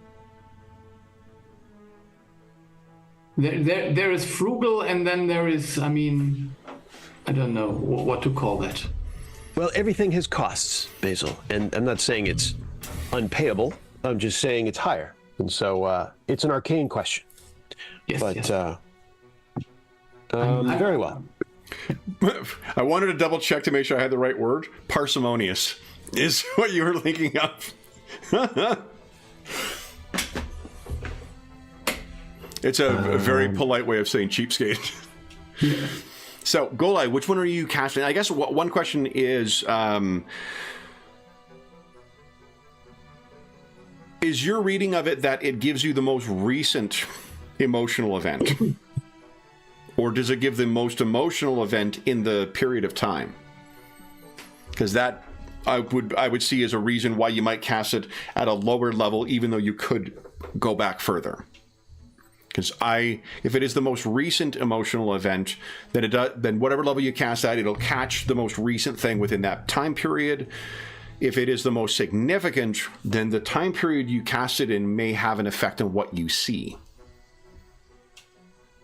I mean, I would think the latter. We're already discussing it. I will get more and more specific in these arcane matters with Basil and the doctor. Yeah. So, do you wish to? I would think the latter. What do you all think? The most. You want the most significant, because I think the most recent will just be the lady, like discovering it, handing it over. Sorry, with the whole. Maybe I wasn't clear in it. It would be the most recent emotional experience. So it wouldn't be like Oh, someone handing it to you guys. You see it being handed over to Basil. You're like, well, fuck. It is a matter of, it's the most emotional thing within that time period. Yeah, so it's either her reading the letter and realizing that his brother has done something, or the brother accepting the letter and thinking about the ritual or something like that. Yeah. So, and I would just think that Gwendolyn Fellow would not be one who is very emotionally invested in this letter. Let me put it this way. Object reading is also a first level spell, so that may be something that someone who is thinking of counterintelligence may be contemplating as well.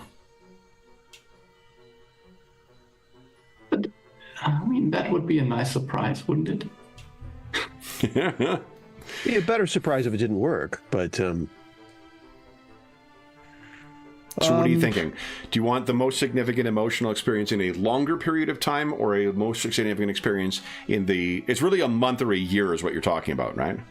Yes. And I think Babwell is more interesting. We'll give Babwell a chance rather than just our client's emotional reaction, and that would require the higher level. So as far as my thinking, as far as... It would be a second level. Second level would cover the last month. Oh, yeah, it's her finding it as well. Yeah, you may need to gate past the first thing of her... Right. Potentially her turning it over to you guys, because that was pretty emotional. Potentially her finding it in Babwell's home. And then potentially whatever his reaction is. Right. Yeah. And that would need to go back. And so second is a month, fourth is a year. And fourth level is, that's my highest and most... cherished? Useful-ish. Yeah, I mean, more or less. It's the first time at Guile will be casting a fourth level spell, too, so... I think so, yeah. On screen, at least. Yeah, right. And other than his bedroom kind of situation.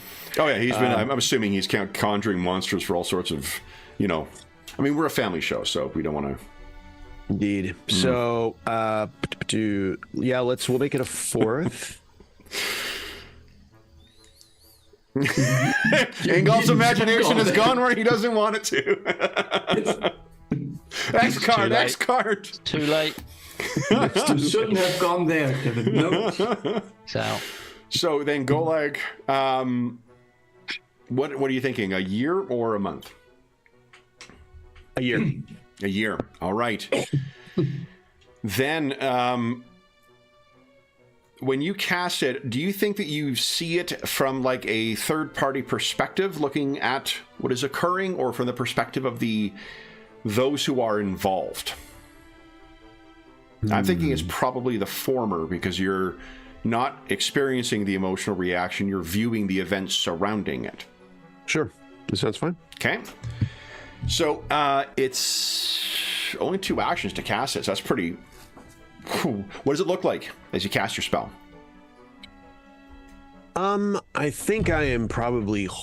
I mean, since I have the opportunity, since we're at the office and not out in the field, I will put the letter in my study, with it, even though it doesn't probably have anything to do with the magic, and I'll have my lamp, a lamp like a jeweler might even have, or like an accountant, and I'll have it shining down on the letter, and I'll have little things that hold the letter open, and I'll have my coffee, piping hot up at this, so a little ritualistic, whether arcane or not, mixing the two, and then I will, kind of get the flap of my house jacket, and and I'll see that everyone's seated, or if they're in the room and everyone's like, and then I'll I'll probably take the letter and run my fingers around the edges, and then run my fingers down the lettering, and begin the spell. The best thing about this, it's a fucking 4-second spell. So only 4 seconds for this to be done after all this prep. Yeah. All right. So yes, but my delivery will not be 4 seconds. Hey, you know what? You are on a billable hour profession. I understand making people wanting to feel they got value for their time. That's right. Yep, I hear you. The what you then cast, and for a brief period, your eyes once again go completely black. There is void where his eyes once were. What you see, Guile, your time of this thing will be definitely distorted. But what you see is, once again, Dr. Ransom Babwell sitting at a desk that you have not seen yet, but it has all the appearances of a home office or a home study. You see him receiving this letter or this note on his desk. He opens it. He seems very excited about reading it. Fumbles in his vest to draw a key out. Unlocks a drawer that is concealed. One of those, like, you know, blink and you miss it kind of concealed drawers that is found in a desk. Pulls it out, places this note within, closes it, and seemingly forgets to lock it. Places the key back in his lapel, and that is the end of your memory. And it did seem like he did read it. Definitely. Okay.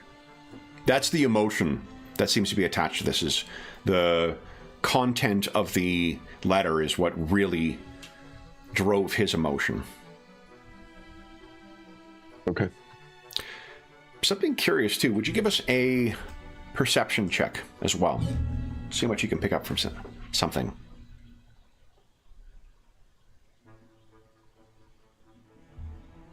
I'll re-roll it. Okay.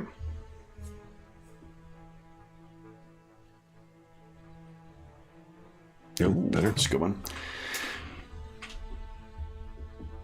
So the person that you've not met Ransom Babwell yet, but the description that Dr. Ersprung gave you, this man isn't the haunted, hollow, shell of a man that he described.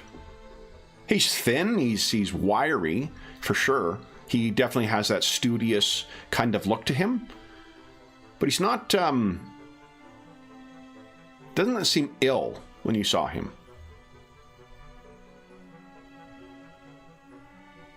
And who did you say who had described him to Golag? I'm trying to remember. It was Dr. Ersprung. Dr. Ersprung. Dr. Ersprung and Ms. Dumer had met with Dr. Babwell. Right. Dr. Ersprung would be the one most in the best position to describe whether the person looked ill, overworked, fatigued, whatever. So he looked far more robust than the description. He had in the person you saw in this vision, he had the look of an animated inventor. You've met more than one or two of those in the course. Paridar, for all its faults, is also in the midst of a bit of a technological revolution.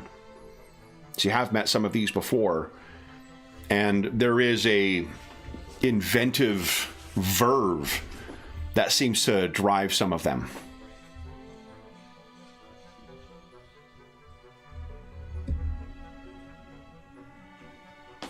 Do I have any sense of timing on the vision? You do not. All right. Unless the spell tells me otherwise. It does not.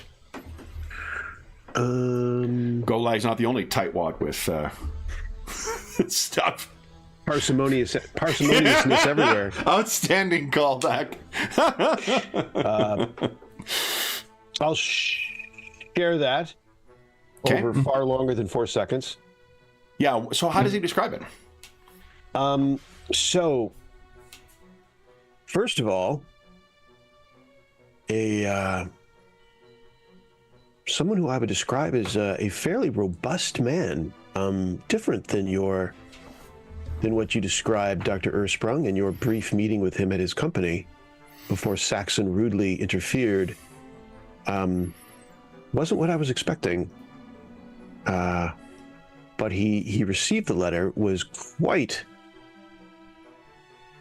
struck by it, and put it in what appeared to be a concealed drawer that he had to unlock to open, put the note inside, closed the drawer, and seemingly didn't lock it again. Okay. So we might have then have to have a look at his locker at some point, maybe. Maybe.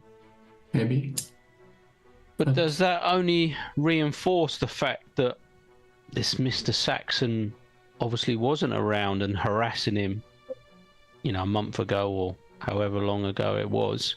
Because he is now. Yeah. He does look like, you know, he's under a lot of pressure, and so I think that reinforces what Basil's thinking of, you know, this conjuring of this Zane Saxon. Yeah, but now the motive doesn't make any sense anymore. So if that doctor of the former times was someone who was more, I don't know, was not this weak person, then he wouldn't have needed someone like Zane to achieve dominance in I mean, like, Golag saw that he was looking healthier and that he had that inventor's verve. What kind of personality or kind of assertive person, like, none of that necessarily follows from that. It just that he looks. Okay. But from our healthy. our investigations recently, how was the company doing like a month or two ago? Were they sort of struggling or just getting by? What did we find out? We did a bit of investigation on the company, didn't we?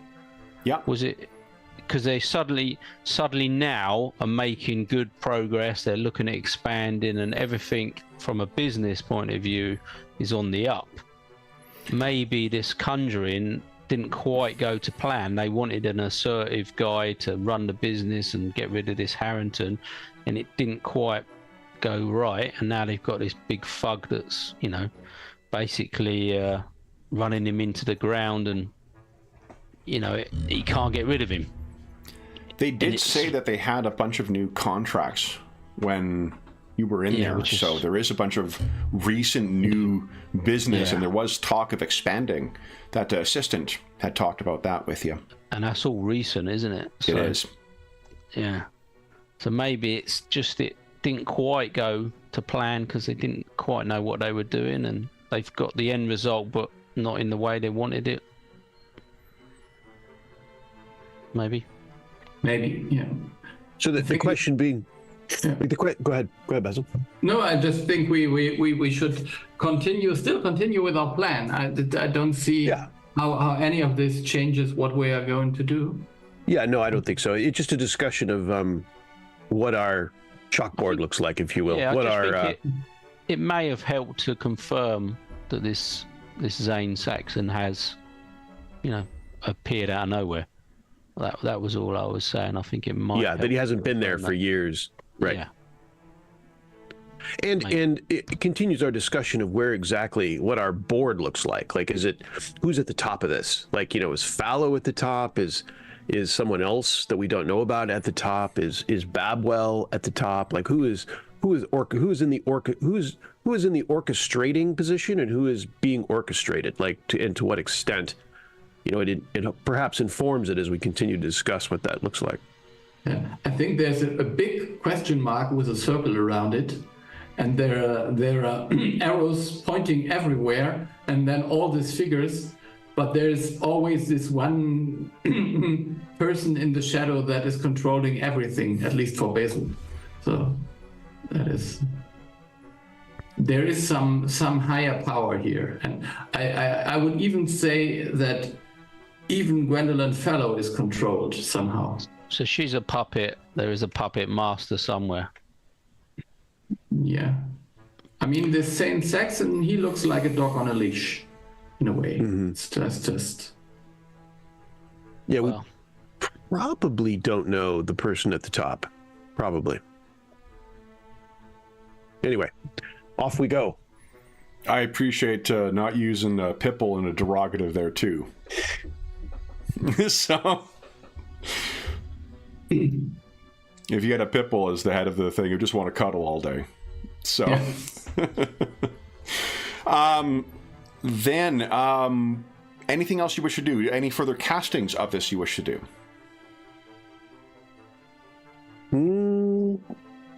I can't think of anything. Anyone else? No, I think for now. Yeah. No, I would want to let you go first and then observe whether you are followed.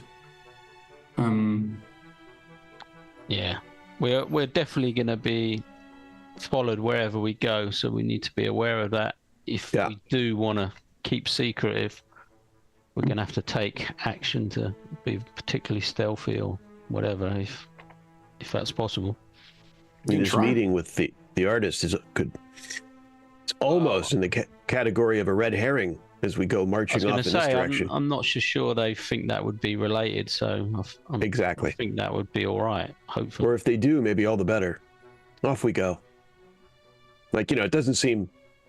They're like, what? What does this artist have to do with anything? It has a... Okay. Could be... So you, Golag and Dr. Earthsprung, you're taking your carriage?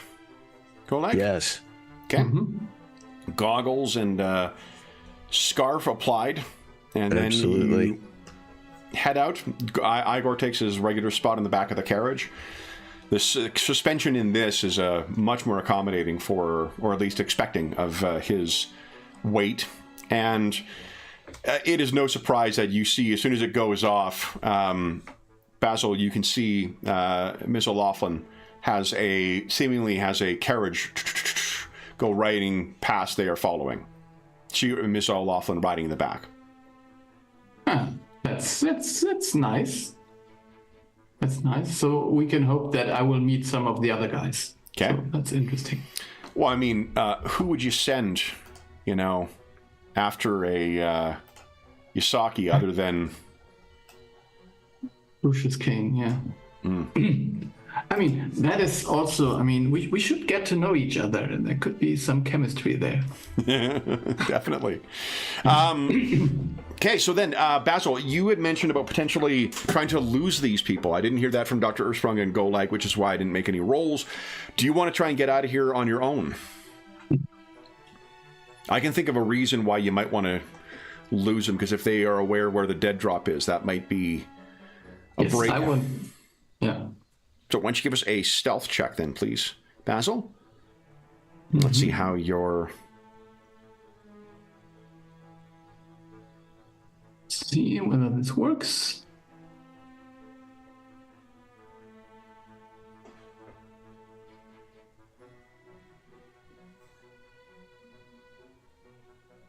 It's pretty good. I think that should be, Good enough?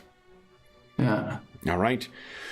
So then Basil leaves, and in the film version of our campaign, we may see a somewhat oblivious catfolk who is keeping a careful eye on the place, unaware that Basil has given him the slip. Golag and Dr. Earthsprung, when you arrive at the King residence, it's, again, that fairly opulent. They are a family of means, definitely. And if Basil was here, he would tell you that their house seems actually substantially nicer than Dr. Risewell's, which is not Dr. Risewell. I always want to call him that. Dr. Babwell. Who named two things with very similar sounding names? Jeez. And that's not to confuse with Babson. Babson doesn't exist. It's the horrible amalgamation that happens when his teleportation experiment goes wrong.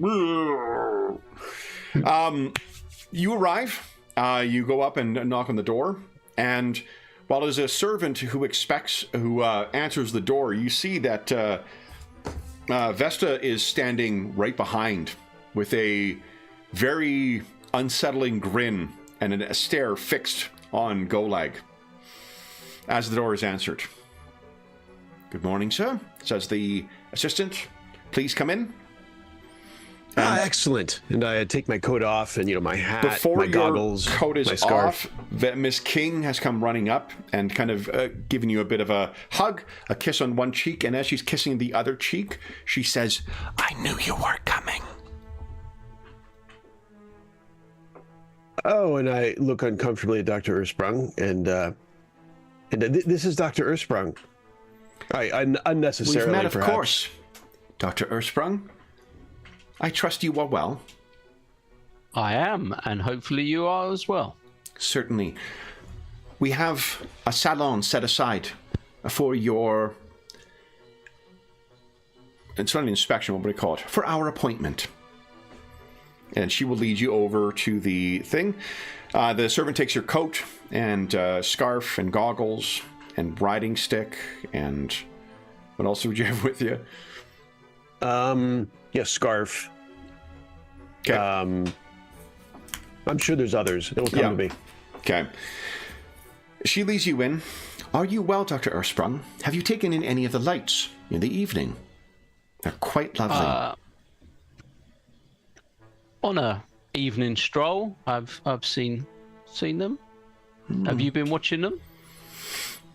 I have. What do you make of them? I think they portend changes. Interesting. Indeed.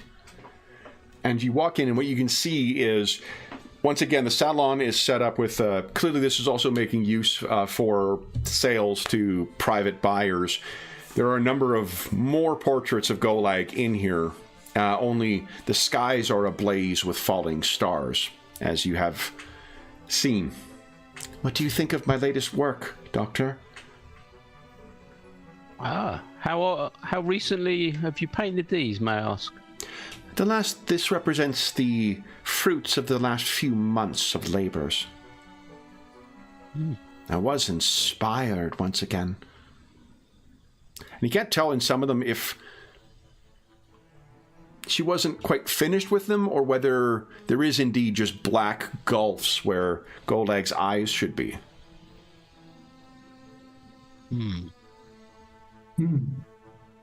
She knows your true self. Careful now.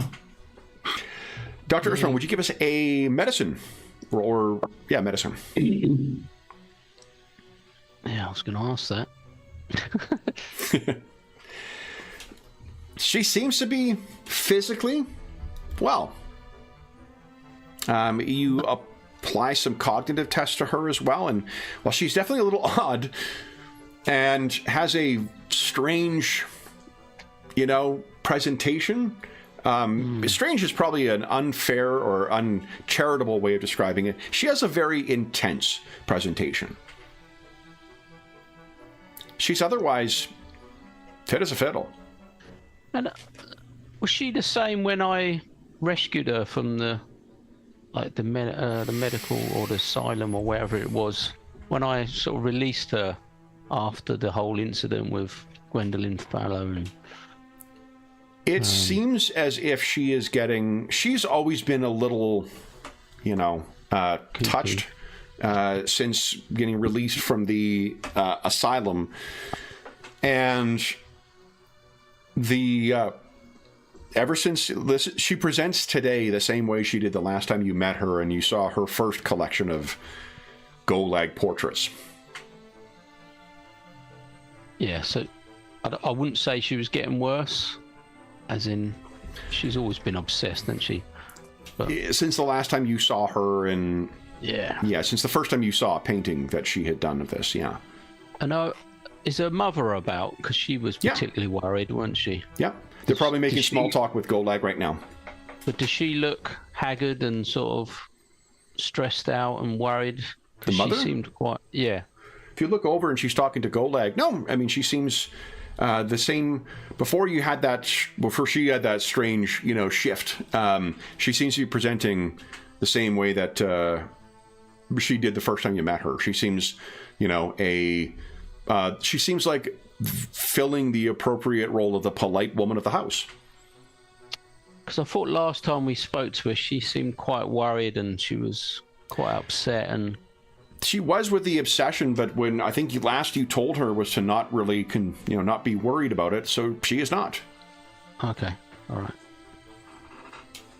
And her daughter seems to still be, she seems different, but I think after the experience, they have come to terms with the fact that she has been changed by whatever experience she had with the, Elder Order of the Endless Odyssey. And did we tell her that we were coming today? Because we talked about... You did, yeah. You made... Yeah. That was the polite thing to do. Yeah. So we did. So she didn't just prepare all this knowing that we were coming, even though... No, this is set up right now as if this is the way it was last time you were in. You may recall they had their salon that was set up to display them. These are different paintings than last time. It's like a gallery. Yeah.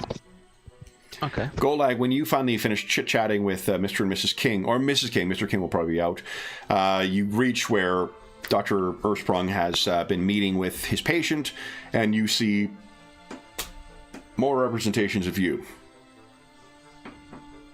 I will take out my monocle and I'll okay. Inspect them. What do you think, Dr. Ersprung? What do you think about the likeness? Goldegg, would you give us a will save, please?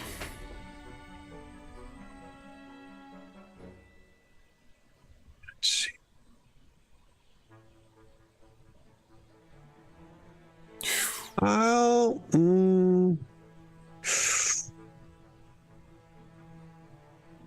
No, it seems better to leave it. Okay. Doesn't it? Yeah.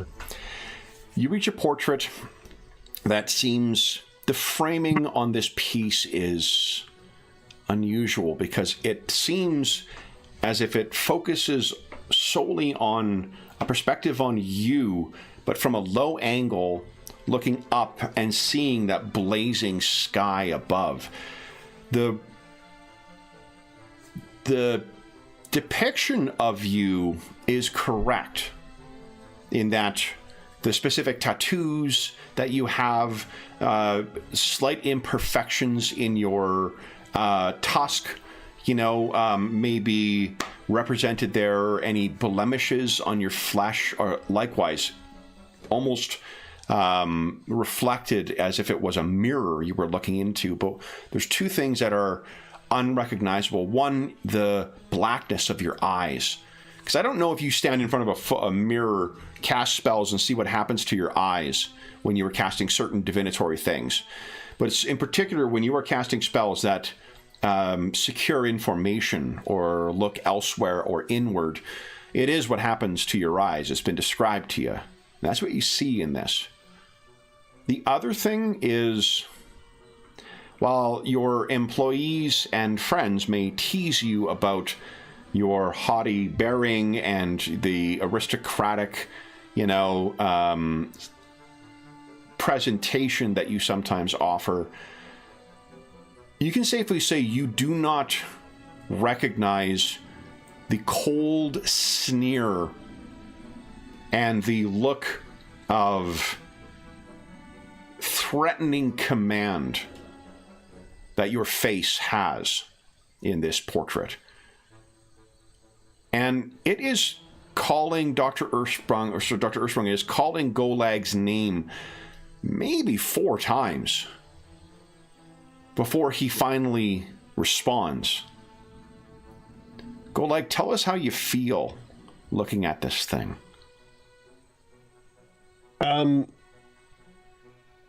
Do you think I have the awareness to do a callback to my questions of the night before, of myself, when I found myself standing there staring and realizing the time that has elapsed. Yeah. And I had those questions of, I wonder if that's less normal than I think. I wonder. Yeah, it is. I'll tell you one thing. The impression is that you are looking at a stranger. You do not recognize the person that is depicted in this portrait. And the thing we will be leaving the session on is that when Golag does turn, while his monocle has not fallen out, the shadowy tattoos that are always present on his face and body are gone. And we'll see what that portends in 2 weeks' time. So. That is kind of a cliffhanger. For those listening at home, thank you so much for joining us for part 3 of Guile, the Gaslight Man. As is always the case, if we have any comments, questions, or concerns regarding the session, the campaign, or the game we're playing, please do not hesitate to leave a comment in the comments section down below, and I'll endeavor to reply in a timely fashion. There's also a link down below to the Dungeon Musings Discord server, where we have channels dedicated to the Spires of Paridar campaign, to most other campaigns we run on the channel, as well as a bunch of other channels like Finding a Group or GM Discussion, or DM Discussion. GM? I can't remember. I think it's DM Discussion. As well as a bunch of other... There's a really great community that has built up over the years over there that is quite active, and you are more than welcome to join us over there. There is also a link down below to the to our friends at Noble Knight Games. Noble Knight Games is the preeminent unionized retailer of hard-to-find and out-of-print RPGs in North America. Not only do they have a great selection of new role-playing games, board games, and card games, they have an unmatched selection of hard-to-find and out-of-print RPGs. If you do not have something in stock in their extensive catalog, then you can put it on a want list, and they'll send you an email when it comes in. And if you make a purchase of $10 or more through their website, whether it's new stuff or old stuff, enter the code AmuserNight at checkout, and you will save yourself 10% on your purchase. That'll change in about a week's time. So if you're listening to this after the end of June 2024, come back to one of our more recent videos, and you'll find what the current discount code is. And and then you can enter that and save yourself 10% on your purchase. There's also a link down below to something called Heroes Save Villages, which is a charity fundraising campaign we run on the channel. That benefits the SOS Children's Villages International Charity, a really incredible organization active in over 130 countries, benefiting over 80,000 orphaned and abandoned children, including ongoing relief efforts in a bunch of crisis areas. And by following that link and making donations, it will go directly to SOS Children's Villages International. None of it goes to the channel or any other middleman. It just goes to help out the kids who benefit from their services. And as a small way of saying thank you, if you've donated $25 or more since January 1st, 2024, be sure to check out the Charity Initiatives channel at the end of July of 2024, of this year, and you will find the options for voting for the charity sessions for the remainder of the year. We will be doing a series of mashups, taking adventures that were written for one RPG, trying to stick to some classics, and run them with games selected by our donors for that they have not been written for. So if your PF2 is your jam and you want to see, say, a Pathfinder 2 version of Keeping the Borderlands, or Pathfinder 2 version of The Haunting, the Call of Cthulhu classic, then you'll be able to vote on that. We'll have some fun options. Hopefully that will be ones you won't think of directly, and then the donors will also help us vote on what heroes we'll be playing in those sessions. So we'll be opening voting up at the end of July for that. So if you have made a donation of $25 or more since January 1st, 2024, be sure to head on over to the Charity Initiatives channel to check that out. The last thing I will say is a huge thank you to our stalwart illuminators. So Darren, Ingolf, and Sean, thank you so much for joining us tonight, guys. That was... really fun. Really, the time flew for this session. And yeah, I think you guys uncovered a lot of more trouble that you're in over the course of the session. So that's very helpful. But for me. So, but we'll be back in 2 weeks' time in the Spires of Paridar, and we'll see what Golag makes of this sudden development in his complexion. Perhaps a doctor might help. But we'll find out then. Until then, we hope that we gave you a few hours to take your mind off the troubles of our world and think about the troubles that our intrepid illuminators are uncovering under the Spires of Paridar. And until we see you again, stay safe, stay healthy, and happy gaming.